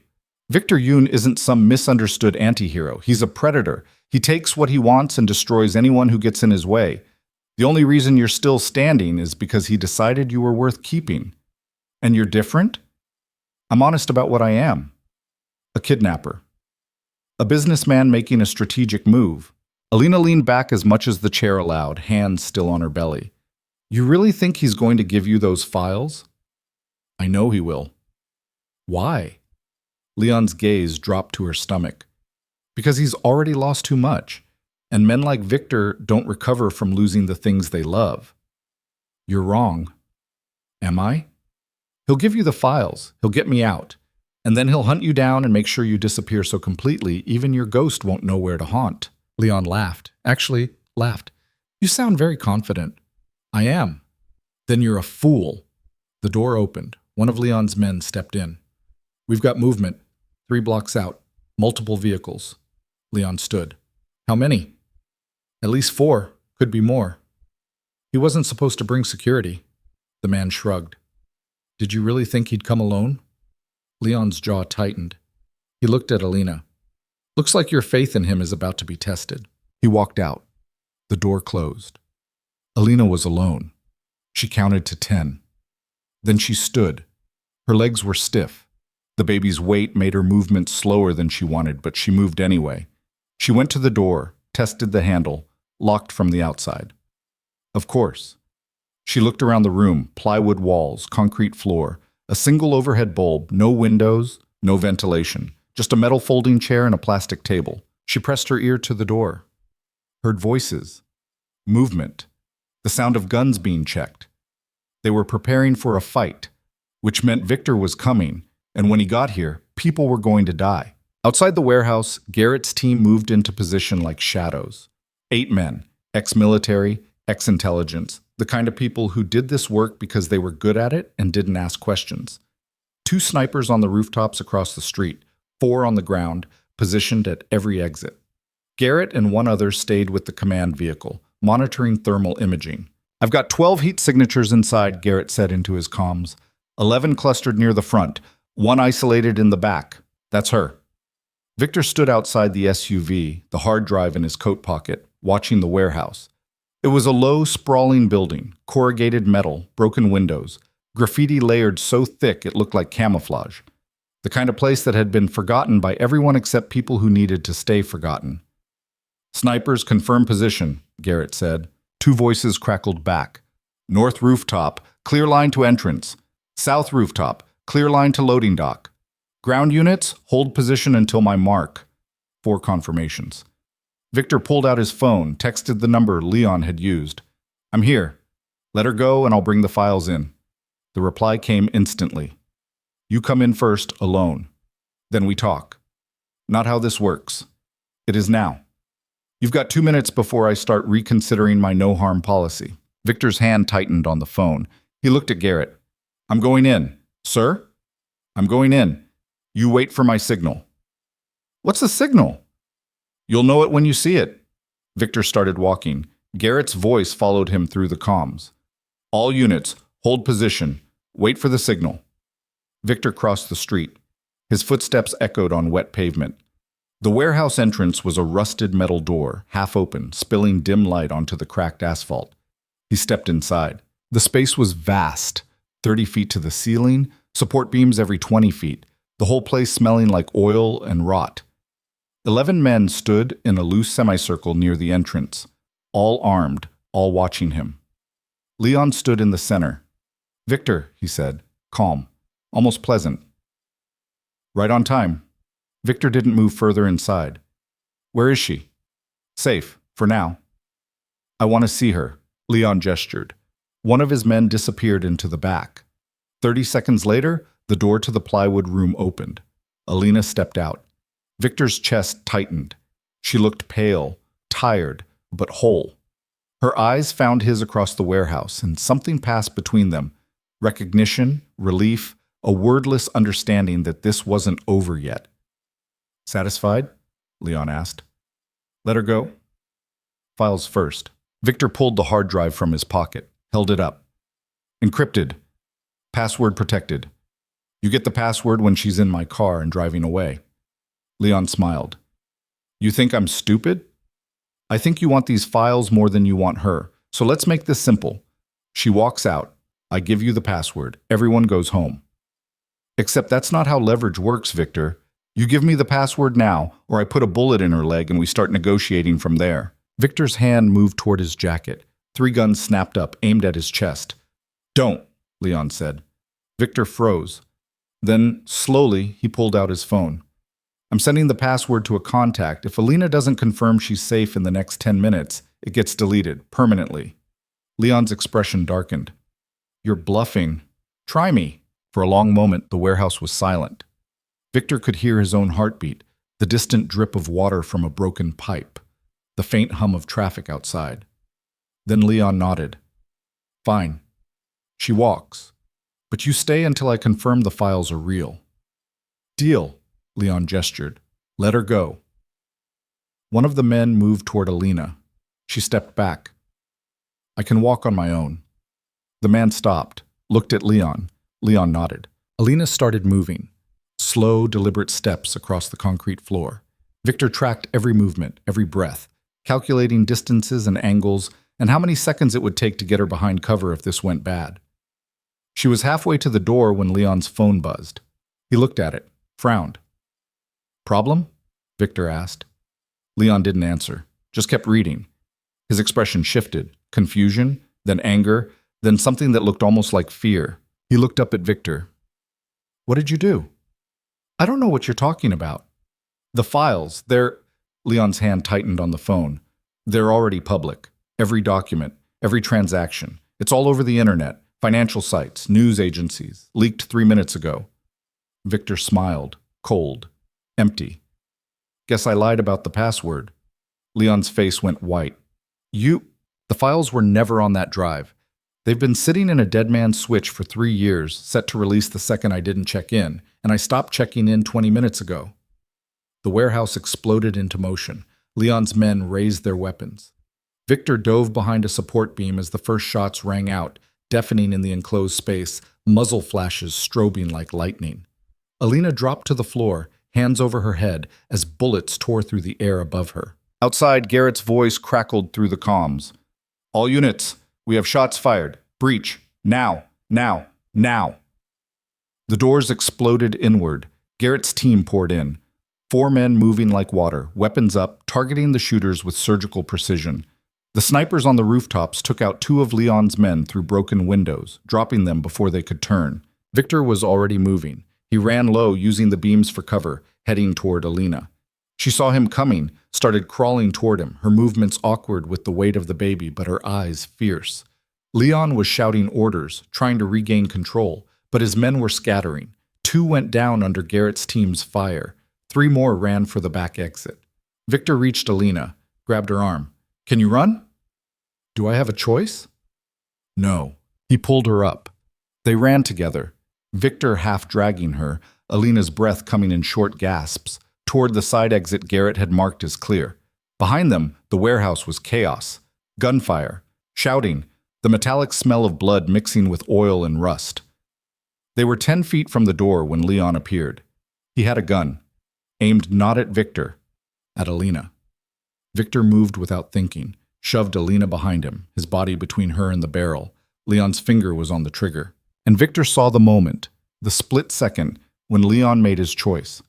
The gun swung, away from Alina, toward Victor. The shot was deafening. Victor felt the impact, hot, sharp, a punch to his left shoulder that spun him halfway around. He stumbled, hit the wall, slid down. Alina screamed, not words, just sound, raw and primal. Garrett's team converged. One of them took Leon down. Not a kill shot, just enough to drop him. The gun skittered across the concrete. Alina was on her knees beside Victor, her hands pressing against his shoulder, blood welling between her fingers. "Stay with me. Victor. Victor, look at me." He looked. Her face was pale, streaked with dust and tears, but her eyes were clear. "I'm okay," he said. His voice was rough, thready. "Are you—" "I'm fine. The baby's fine. Don't talk, just—" She turned, shouted at Garrett. "Get a medic!" Garrett was already on the radio. "We need an ambulance. Officer down, gunshot wound, left shoulder. Subject is conscious but losing blood." Victor reached up with his good hand, touched Alina's face. "The files." "I don't care about the files. They're out. Leon's finished." "I don't care." He smiled, weak but real. "Liar." She pressed harder on the wound. "Shut up. Save your strength." Across the warehouse, Leon was on the ground, hands zip-tied, one of Garrett's men standing over him. He was shouting something, threats probably, or curses, but his voice was lost in the chaos. The sirens started, distant at first, then closer. Ambulances, police, the cavalry arriving too late. Victor's vision was starting to blur at the edges. He blinked, tried to focus. "Alina, I'm here. If I don't you dare!" "Listen." He gripped her hand. "The files. Real copies are in a safe deposit box. Bank of Pacific Northwest, downtown branch. Box 447. Keys in my office, bottom drawer behind the false panel. Garrett knows where. I don't want your files, Victor. I want you. You have me." His eyes started to close. Always did. The paramedics arrived. Efficient, professional, already moving Victor onto a stretcher before Alina could protest. She stood, swaying slightly, one hand on her belly. Garrett appeared at her elbow. "We need to get you checked out." "I'm fine." "You're not. You've been held hostage for 3 hours. You're 7 months pregnant. You need a doctor." "I need to stay with Victor." "He's going to the hospital. So are you. Same ambulance. Come on." He guided her toward the doors. Outside, the night was full of flashing lights, red and blue strobing across wet pavement, reflecting off puddles, turning everything into a fever dream. Alina climbed into the ambulance, sat beside Victor's stretcher, took his hand. One of the paramedics was talking to her, asking questions. Was she hurt? Was she bleeding? How far along was she? But the words felt distant, muffled. All she could see was Victor, pale, unconscious now, blood soaking through the bandages the paramedics had applied. The ambulance doors closed.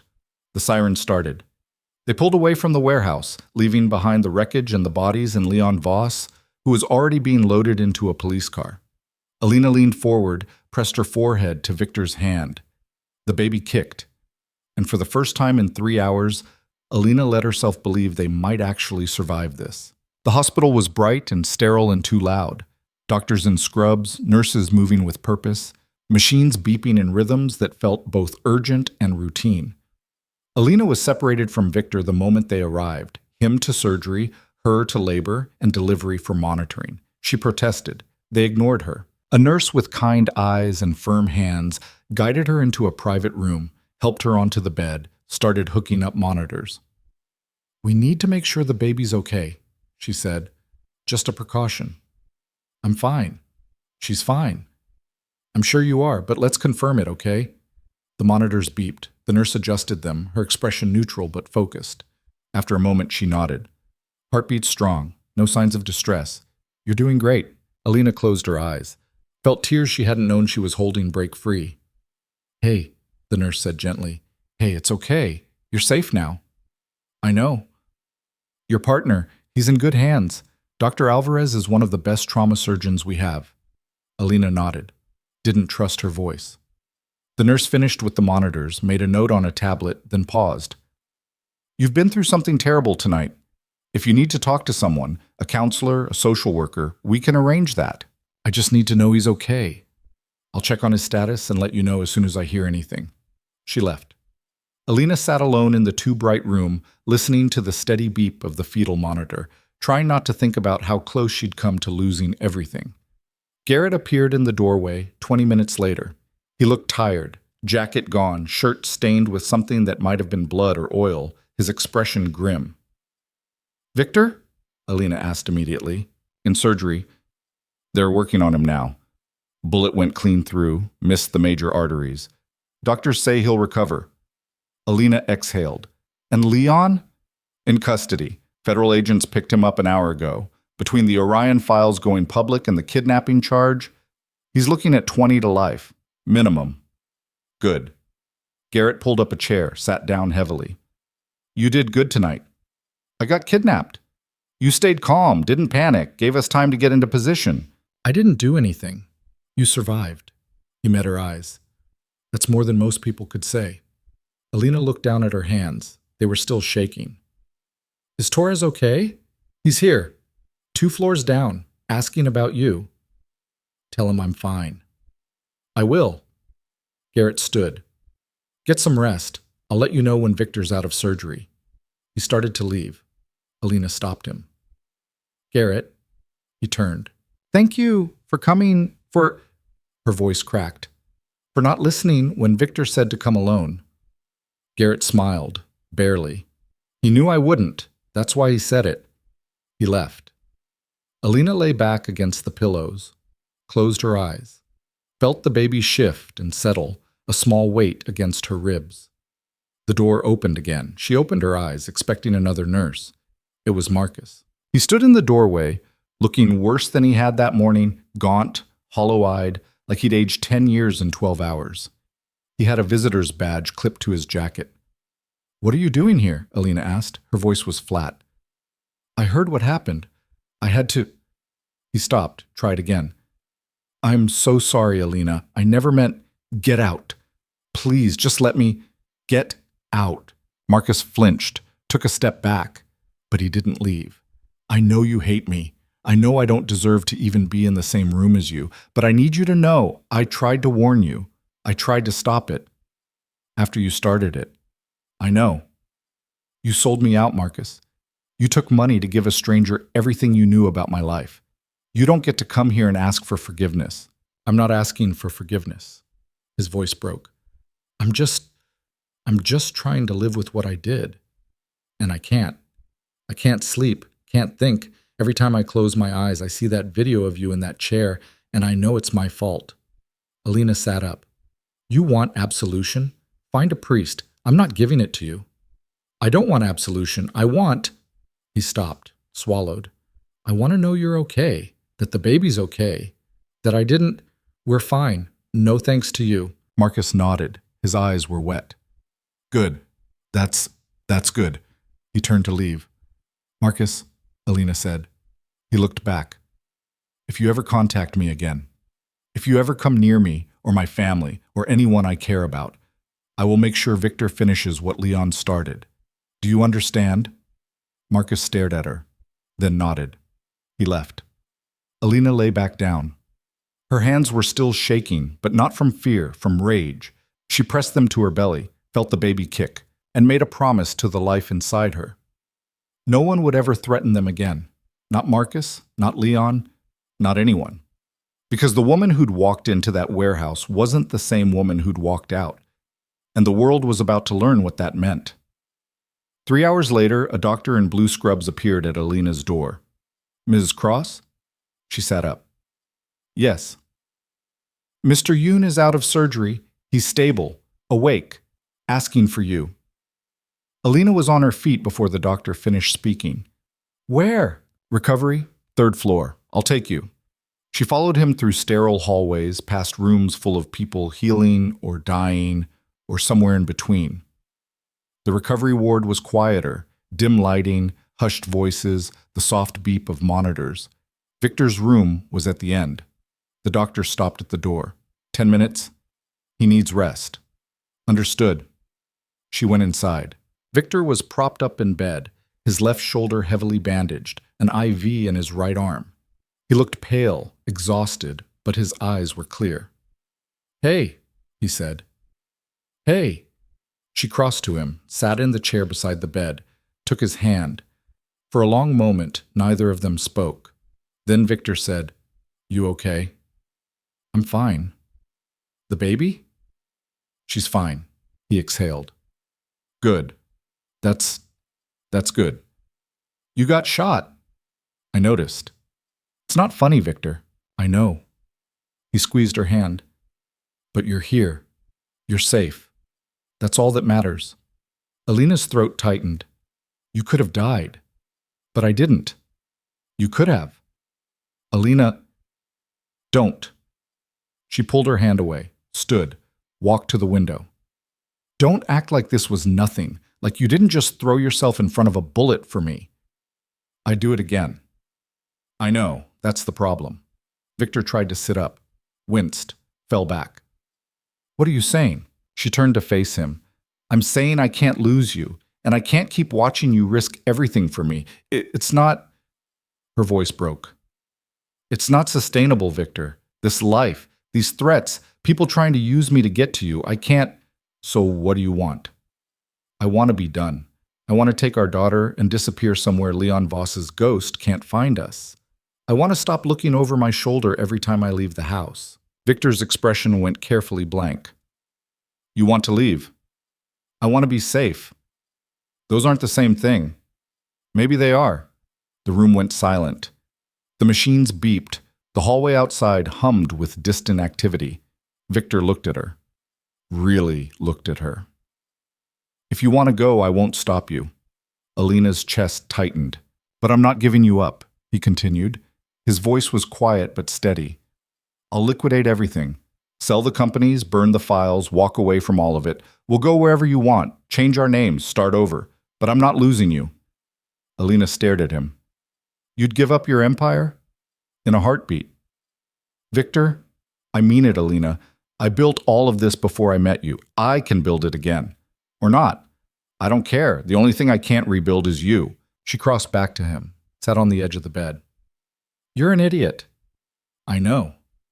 "A stubborn, reckless, self-destructive idiot. I know." She leaned down, kissed him, soft, careful of his shoulder. When she pulled back, her eyes were wet. "I'm not leaving." "You sure?" "I'm terrified. I'm angry. I'm exhausted. But I'm not leaving." Victor reached up with his good hand, touched her face. "Okay. Okay." She rested her forehead against his. They stayed like that, breathing together, holding on, while the world outside kept turning and the machines kept beeping, and somewhere in the city, Leon Voss sat in a cell and realized he'd lost everything. But in that hospital room, two people who'd survived the worst held on to each other and refused to let go. The nurse came in 10 minutes later. "Time's up, Ms. Cross." Alina stood, kissed Victor one more time. "Get some rest." "You too." "I will." She left, walked back to her own room, lay down on the bed, felt the baby kick, and realized that for the first time in days she wasn't afraid. She was angry. And anger, unlike fear, was something she could use. Outside, the city was waking up to the news. The Orion files had gone viral. Every major news outlet running stories about corruption, money laundering, trafficking.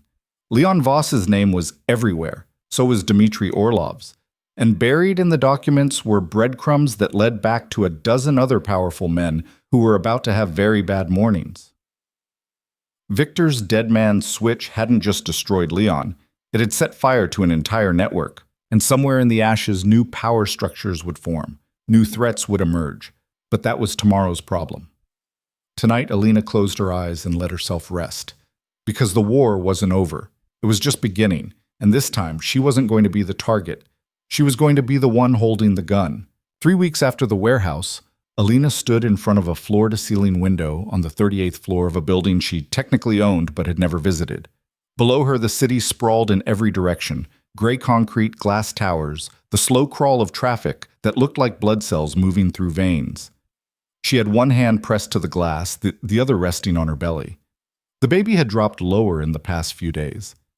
"Any time now," the doctor said. Any time. Victor was still in the hospital. Not critical anymore, but recovering slowly. The bullet had done more damage than the initial surgery revealed. Nerve damage, torn muscle, complications that meant he'd be there another week at least. Alina visited twice a day, morning and evening. In between, she did what Victor couldn't. She ran his empire. Not officially. On paper, Garrett was handling operations. But the decisions, the real ones, the ones that mattered, those came from Alina. She'd spent 2 weeks learning the infrastructure Victor had built, the networks he controlled, the leverage he held over people whose names appeared in newspapers and history books. It was uglier than she'd expected, more brutal, but also more logical. Victor didn't destroy people for sport. He destroyed them because they were threats.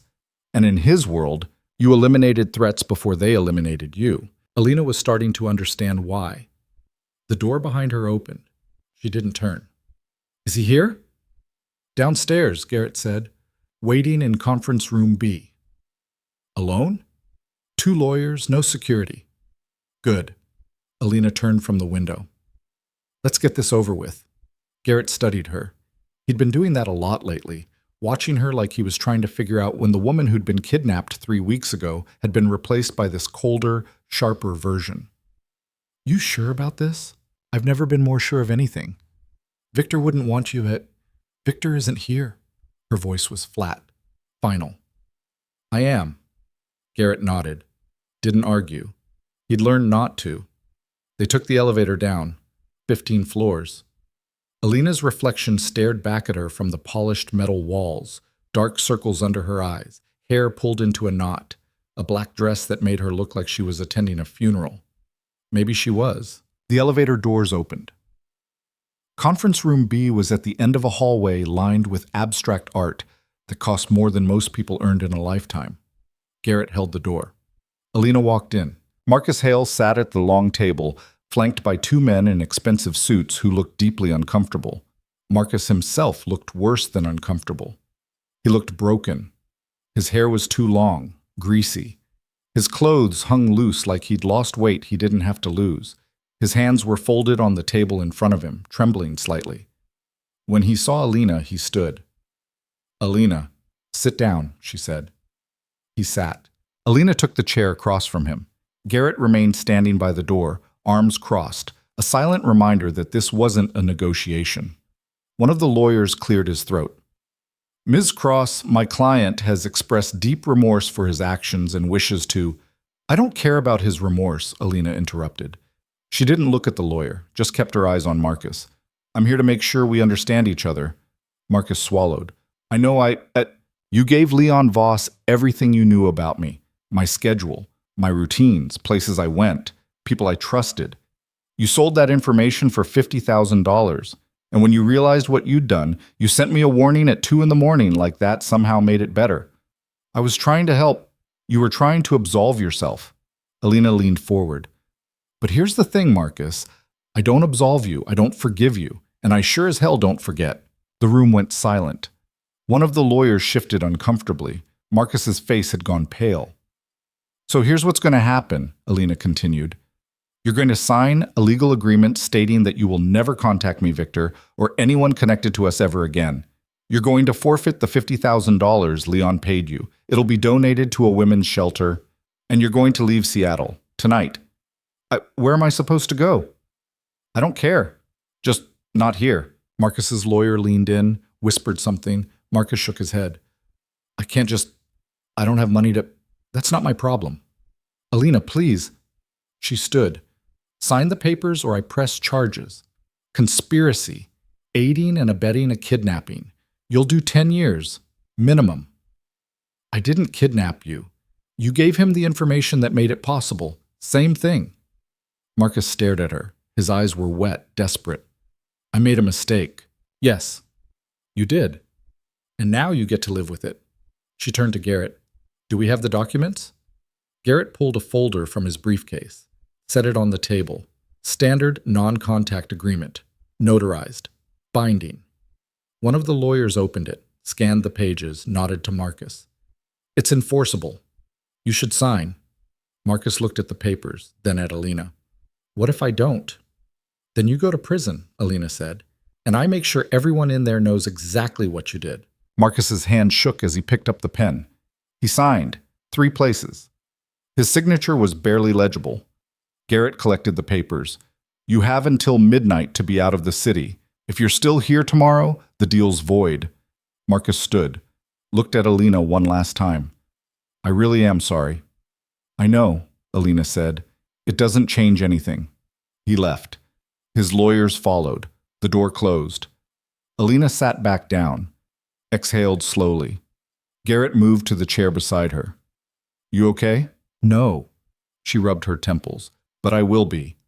He'll probably violate the agreement. Come back. Try to contact you. Then we press charges. You're really going to send him to prison? Alina met his eyes. If he gives me a reason to. Garrett nodded, didn't push. He'd seen this side of her before, the side that didn't flinch, didn't second guess. Victor had built it into his life through necessity. Alina had found it in herself through survival. Leon's sentencing is next week, Garrett said.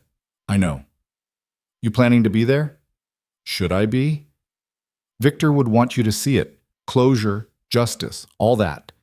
Alina considered, is it justice if he just goes to prison? He tried to kill us. He almost succeeded. What are you suggesting? She didn't answer, just looked out the window at the city below. Garrett waited. When she didn't continue, he stood. I'll be in my office if you need me. He left. Alina sat alone in the conference room, hands resting on her belly, feeling the baby shift and settle.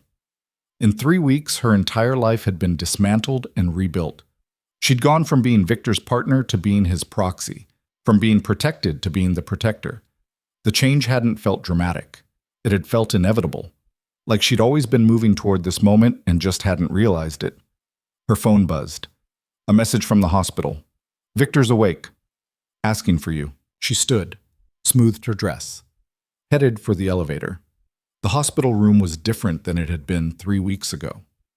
Victor was sitting up now, color returning to his face, the haunted look in his eyes replaced by something sharper. He smiled when she walked in. Hey, he said. Hey.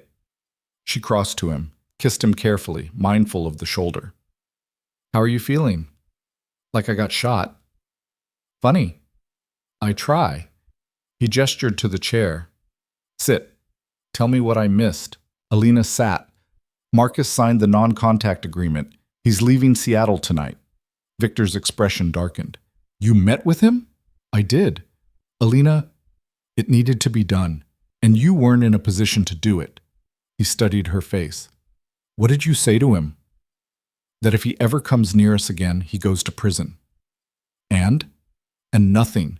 He's signed. He's gone. Victor leaned back against the pillows. You shouldn't have handled that alone. Why not? Because... He stopped. Tried again. Because that's not who you are. Maybe it is now. The room went quiet. Victor looked at her, really looked, and saw what Garrett had seen. The shift. The hardening. The woman who'd walked into a warehouse pregnant and terrified had walked out ready to burn the world down if it meant keeping her family safe. What happened to you? Victor asked quietly. I survived. That's not what I mean. Alina met his gaze. I spent 3 hours in that room, Victor. 3 hours waiting for you to show up. Waiting for Leon to decide whether I was worth more alive or dead. And you want to know what I realized? What? That I was tired of waiting. Tired of being the thing people used to hurt you. Tired of being protected instead of being dangerous. Victor's jaw tightened. You're not... I am, she interrupted. And you know it. That's why Leon took me. That's why Marcus sold me out. Because everyone thinks I'm your weakness. And maybe I was, but not anymore. Alina, I'm not asking for permission, Victor. I'm telling you, when this baby comes, when we bring her into this world, She's not going to grow up watching her mother hide while her father fights. She's going to see both of us standing. Victor stared at her. For a long moment, he didn't speak. Then he said, "Okay." "Okay? You're right. I've been treating you like something fragile, something I needed to protect. But you're not. You never were." "Then stop acting like I am." He nodded, reached for her hand. "Partners?" "Partners," she confirmed. They sat like that, hands linked, the baby kicking between them. While the machines beeped and the hospital hummed, and somewhere across the city, Marcus Hale packed a suitcase and tried to figure out how his life had come to this. A week later, Alina sat in a federal courtroom, 8 months pregnant, watching Leon Voss receive his sentence. 25 years. No parole. The judge's voice was flat, clinical, reciting the charges: kidnapping, conspiracy, racketeering, a dozen others. Leon stood silent through all of it, his face blank. When the judge finished, the bailiffs moved to escort Leon out. He turned, scanned the courtroom, found Alina. Their eyes met. Leon smiled. Not triumphant, not bitter, just knowing, like he'd seen this coming, like he'd already made peace with it. Alina didn't smile back, just watched him until he disappeared through the door. Garrett was beside her. "Feel better?" "No. Justice doesn't always feel good. It's not justice, it's consequences. There's a difference." They stood, walked out into the hallway. Reporters were waiting, cameras, microphones, questions shouted over each other. Garrett cleared a path. Alina kept her head down, one hand on her belly, the other gripping Garrett's arm. They made it to the car. The driver pulled into traffic. Alina leaned back, closed her eyes. "You okay?" Garrett asked. "I will be." "You keep saying that." "Because it's true." He didn't push, just handed her a bottle of water and let her sit in silence. They drove to the hospital. Victor was being discharged today, finally cleared to go home. Alina found him in his room, already dressed, arguing with a nurse about whether he needed a wheelchair. "I can walk," he was saying. "Hospital policy," the nurse replied. "Everyone gets wheeled out." "That's ridiculous." "Victor," Alina interrupted, "just sit in the chair." He looked at her, sighed, sat. The nurse smiled. "Thank you." They wheeled him downstairs, out through the main entrance where another car was waiting. Alina helped him in, careful of the shoulder. He was still moving stiff, favoring his left side, but the worst was over. The drive home was quiet. Victor stared out the window. Alina watched him, waiting. Finally, he said, "Leon got 25 years. "I know. I was there." "You didn't have to be." "Yes, I did." He turned to her. "Why?" "Because I needed to see his face when it happened. I needed to know it was real." Victor nodded slowly. "And was it? Real?" "Yes." "Satisfying?" She shook her head. "Not as much as I thought it would be." "That's because you're not built for revenge. You're built for survival." "Maybe." She looked down at her hands. "Or maybe I'm just tired." "Then rest." "I can't, not yet." "Why not?" She pressed a hand to her belly. "Because she's coming, any day now, and I need to be ready." Victor reached over, covered her hand with his. "We'll be ready. You can barely move your arm." "I don't need my arm to be a father." Alina smiled, small, real. "No, I guess you don't." They pulled up to the penthouse. The building looked the same as it always had, glass and steel, impersonal and imposing. But when they stepped inside, something was different. Subtle changes.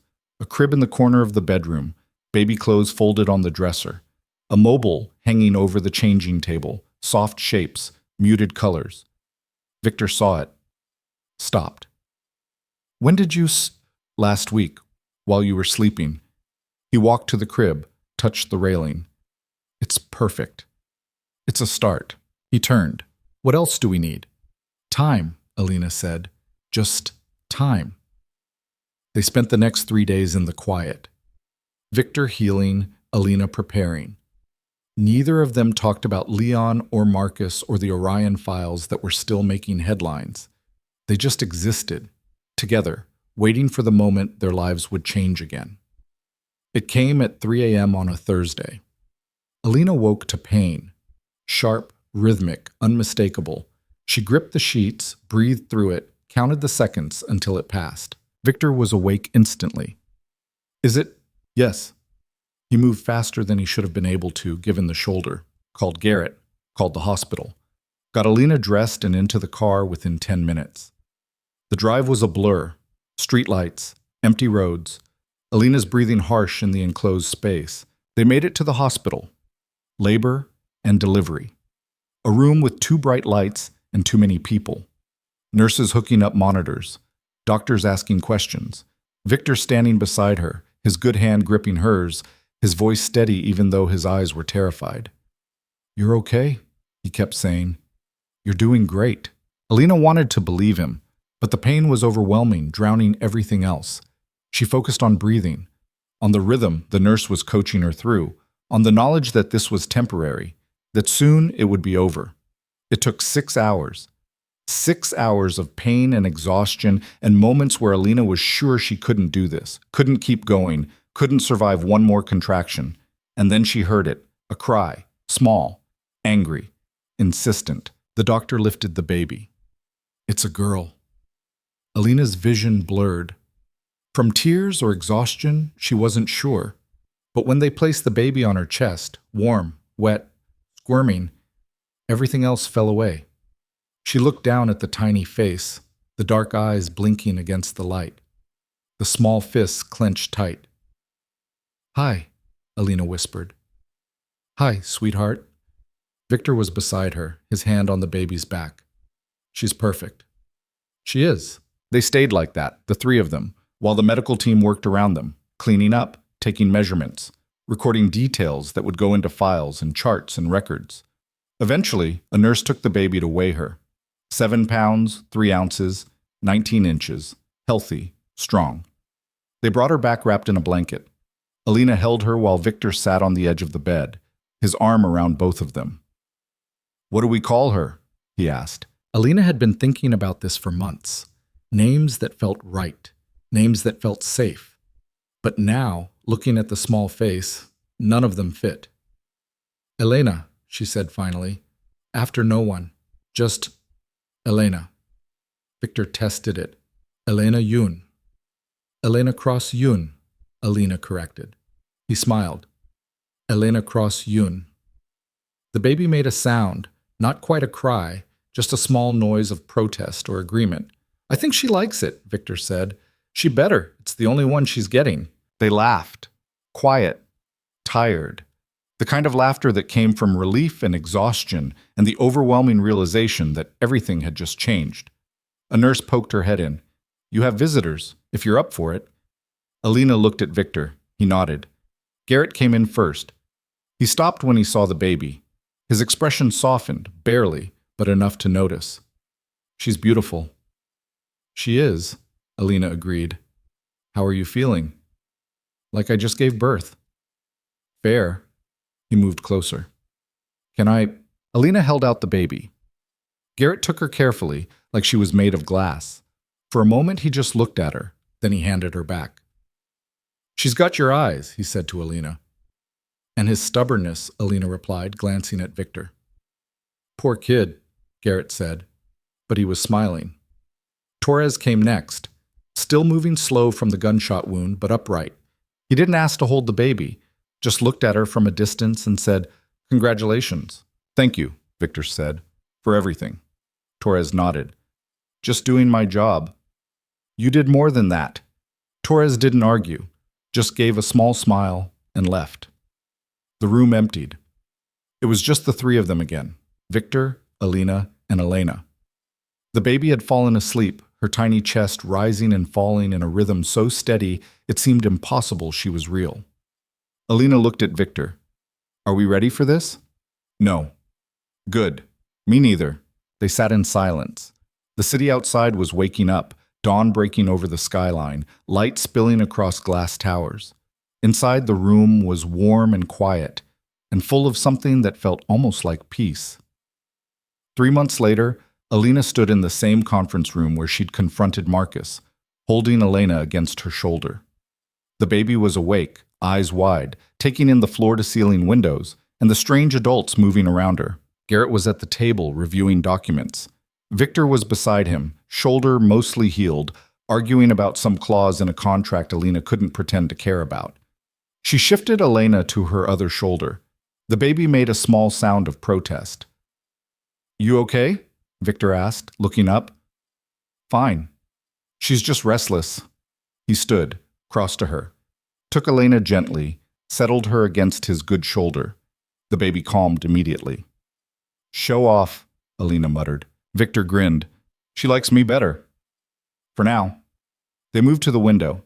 Below, the city sprawled, endlessly complicated, endlessly dangerous, but also endlessly alive. Elena had spent 3 months learning to navigate it, not as Victor's partner, as his equal. She sat in on meetings now, made decisions, signed contracts. People who'd once dismissed her as just Victor's pregnant girlfriend now watched her with caution. Respect. It wasn't power she'd wanted, but it was power she'd earned. Elena squirmed. Victor adjusted his hold. "You think she'll understand all this someday? The Empire? All of it. What we do. Why we do it." Elena considered. "Maybe. Or maybe she'll hate us for it." "That's a cheerful thought. I'm a realist. You're a pessimist." "Same thing." Victor looked down at Elena. The baby was staring up at him, her dark eyes serious. "I don't want her to grow up scared." "She won't." "How do you know?" "Because we won't let her." Elena touched Elena's tiny hand. The baby's fingers closed around hers. "We'll teach her to be strong, to be smart, to know when to fight and when to walk away. And if we can't, then we'll adapt." Victor smiled. "You sound like me. I learned from the best." They stood there, 3 of them now, instead of 2, watching the city wake up. Somewhere out there, Marcus was living whatever life he'd managed to scrape together. Leon was in a cell, counting years. The Orion files had destroyed careers and toppled empires, and new threats were already circling, looking for weaknesses. But in that moment, none of it mattered. In that moment, Elena held her daughter's hand and felt Victor's arm around her shoulders and understood something fundamental. They hadn't won. Winning implied an ending, a final victory, a moment where you could stop fighting. This wasn't that. This was survival. Messy, complicated, imperfect survival. And it would keep demanding things from them, sacrifices, compromises, choices that had no right answers. But they'd face it, together. Elena made a small sound, not quite a cry, just a noise. "She's hungry," Elena said. "How do you know?" "I just do." They moved to the couch. Elena settled in, took Elena back, started feeding her while Victor sat beside them. Garrett finished his call, gathered his papers, gave them a small nod as he left. The room went quiet except for the soft sounds Elena made while eating. Victor's phone buzzed. He glanced at it, frowned. "What?" Elena asked. "Nothing, just—" He showed her the screen. A news alert. Another executive tied to the Orion files had been arrested. 3rd one this week. Elena read it. "Good. You're not worried about blowback?" "Should I be?" Victor considered. "Probably." "Then we'll handle it when it comes." He pocketed the phone, leaned back. "You've changed. So have you." "How?" She looked at Elena, then at him. "You smile more." "I do?" "Yeah. It's weird." He laughed, quiet, real, the kind of laugh that came from somewhere deep and unguarded. Elena smiled. "See?" They sat like that while Elena finished eating. When she was done, Elena burped her, then handed her to Victor. He held her against his shoulder, swayed slightly, humming something that might have been a lullaby or just a tune he'd made up. Elena watched them, father and daughter. 2 people who'd changed her life in ways she was still trying to understand. Her phone buzzed. A message from an unknown number. She almost ignored it, almost deleted it without reading. But something made her open it. "You think you're safe.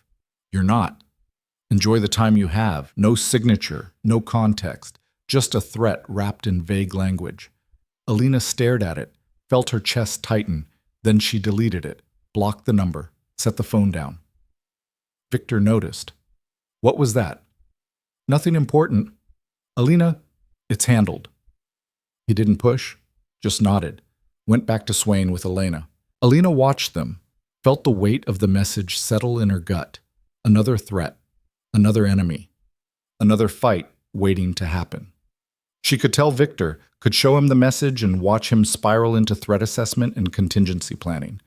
Or she could handle it herself. She chose the latter, because that's who she was now. Not the woman who waited to be saved, the woman who saved herself. And if someone wanted to come for her family, they'd have to go through her first. She stood, crossed to the window, looked out at the city. Behind her, Victor was singing softly to Elena, some made-up song about stars and safety, and things that didn't exist in their world, but maybe could in hers.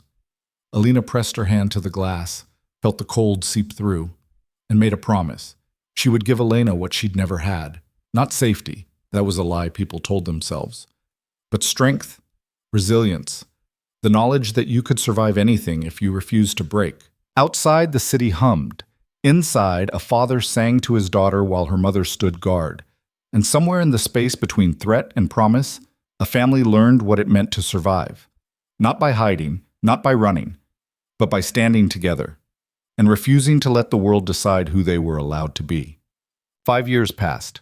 Elena was in kindergarten now, bright, curious, stubborn as hell.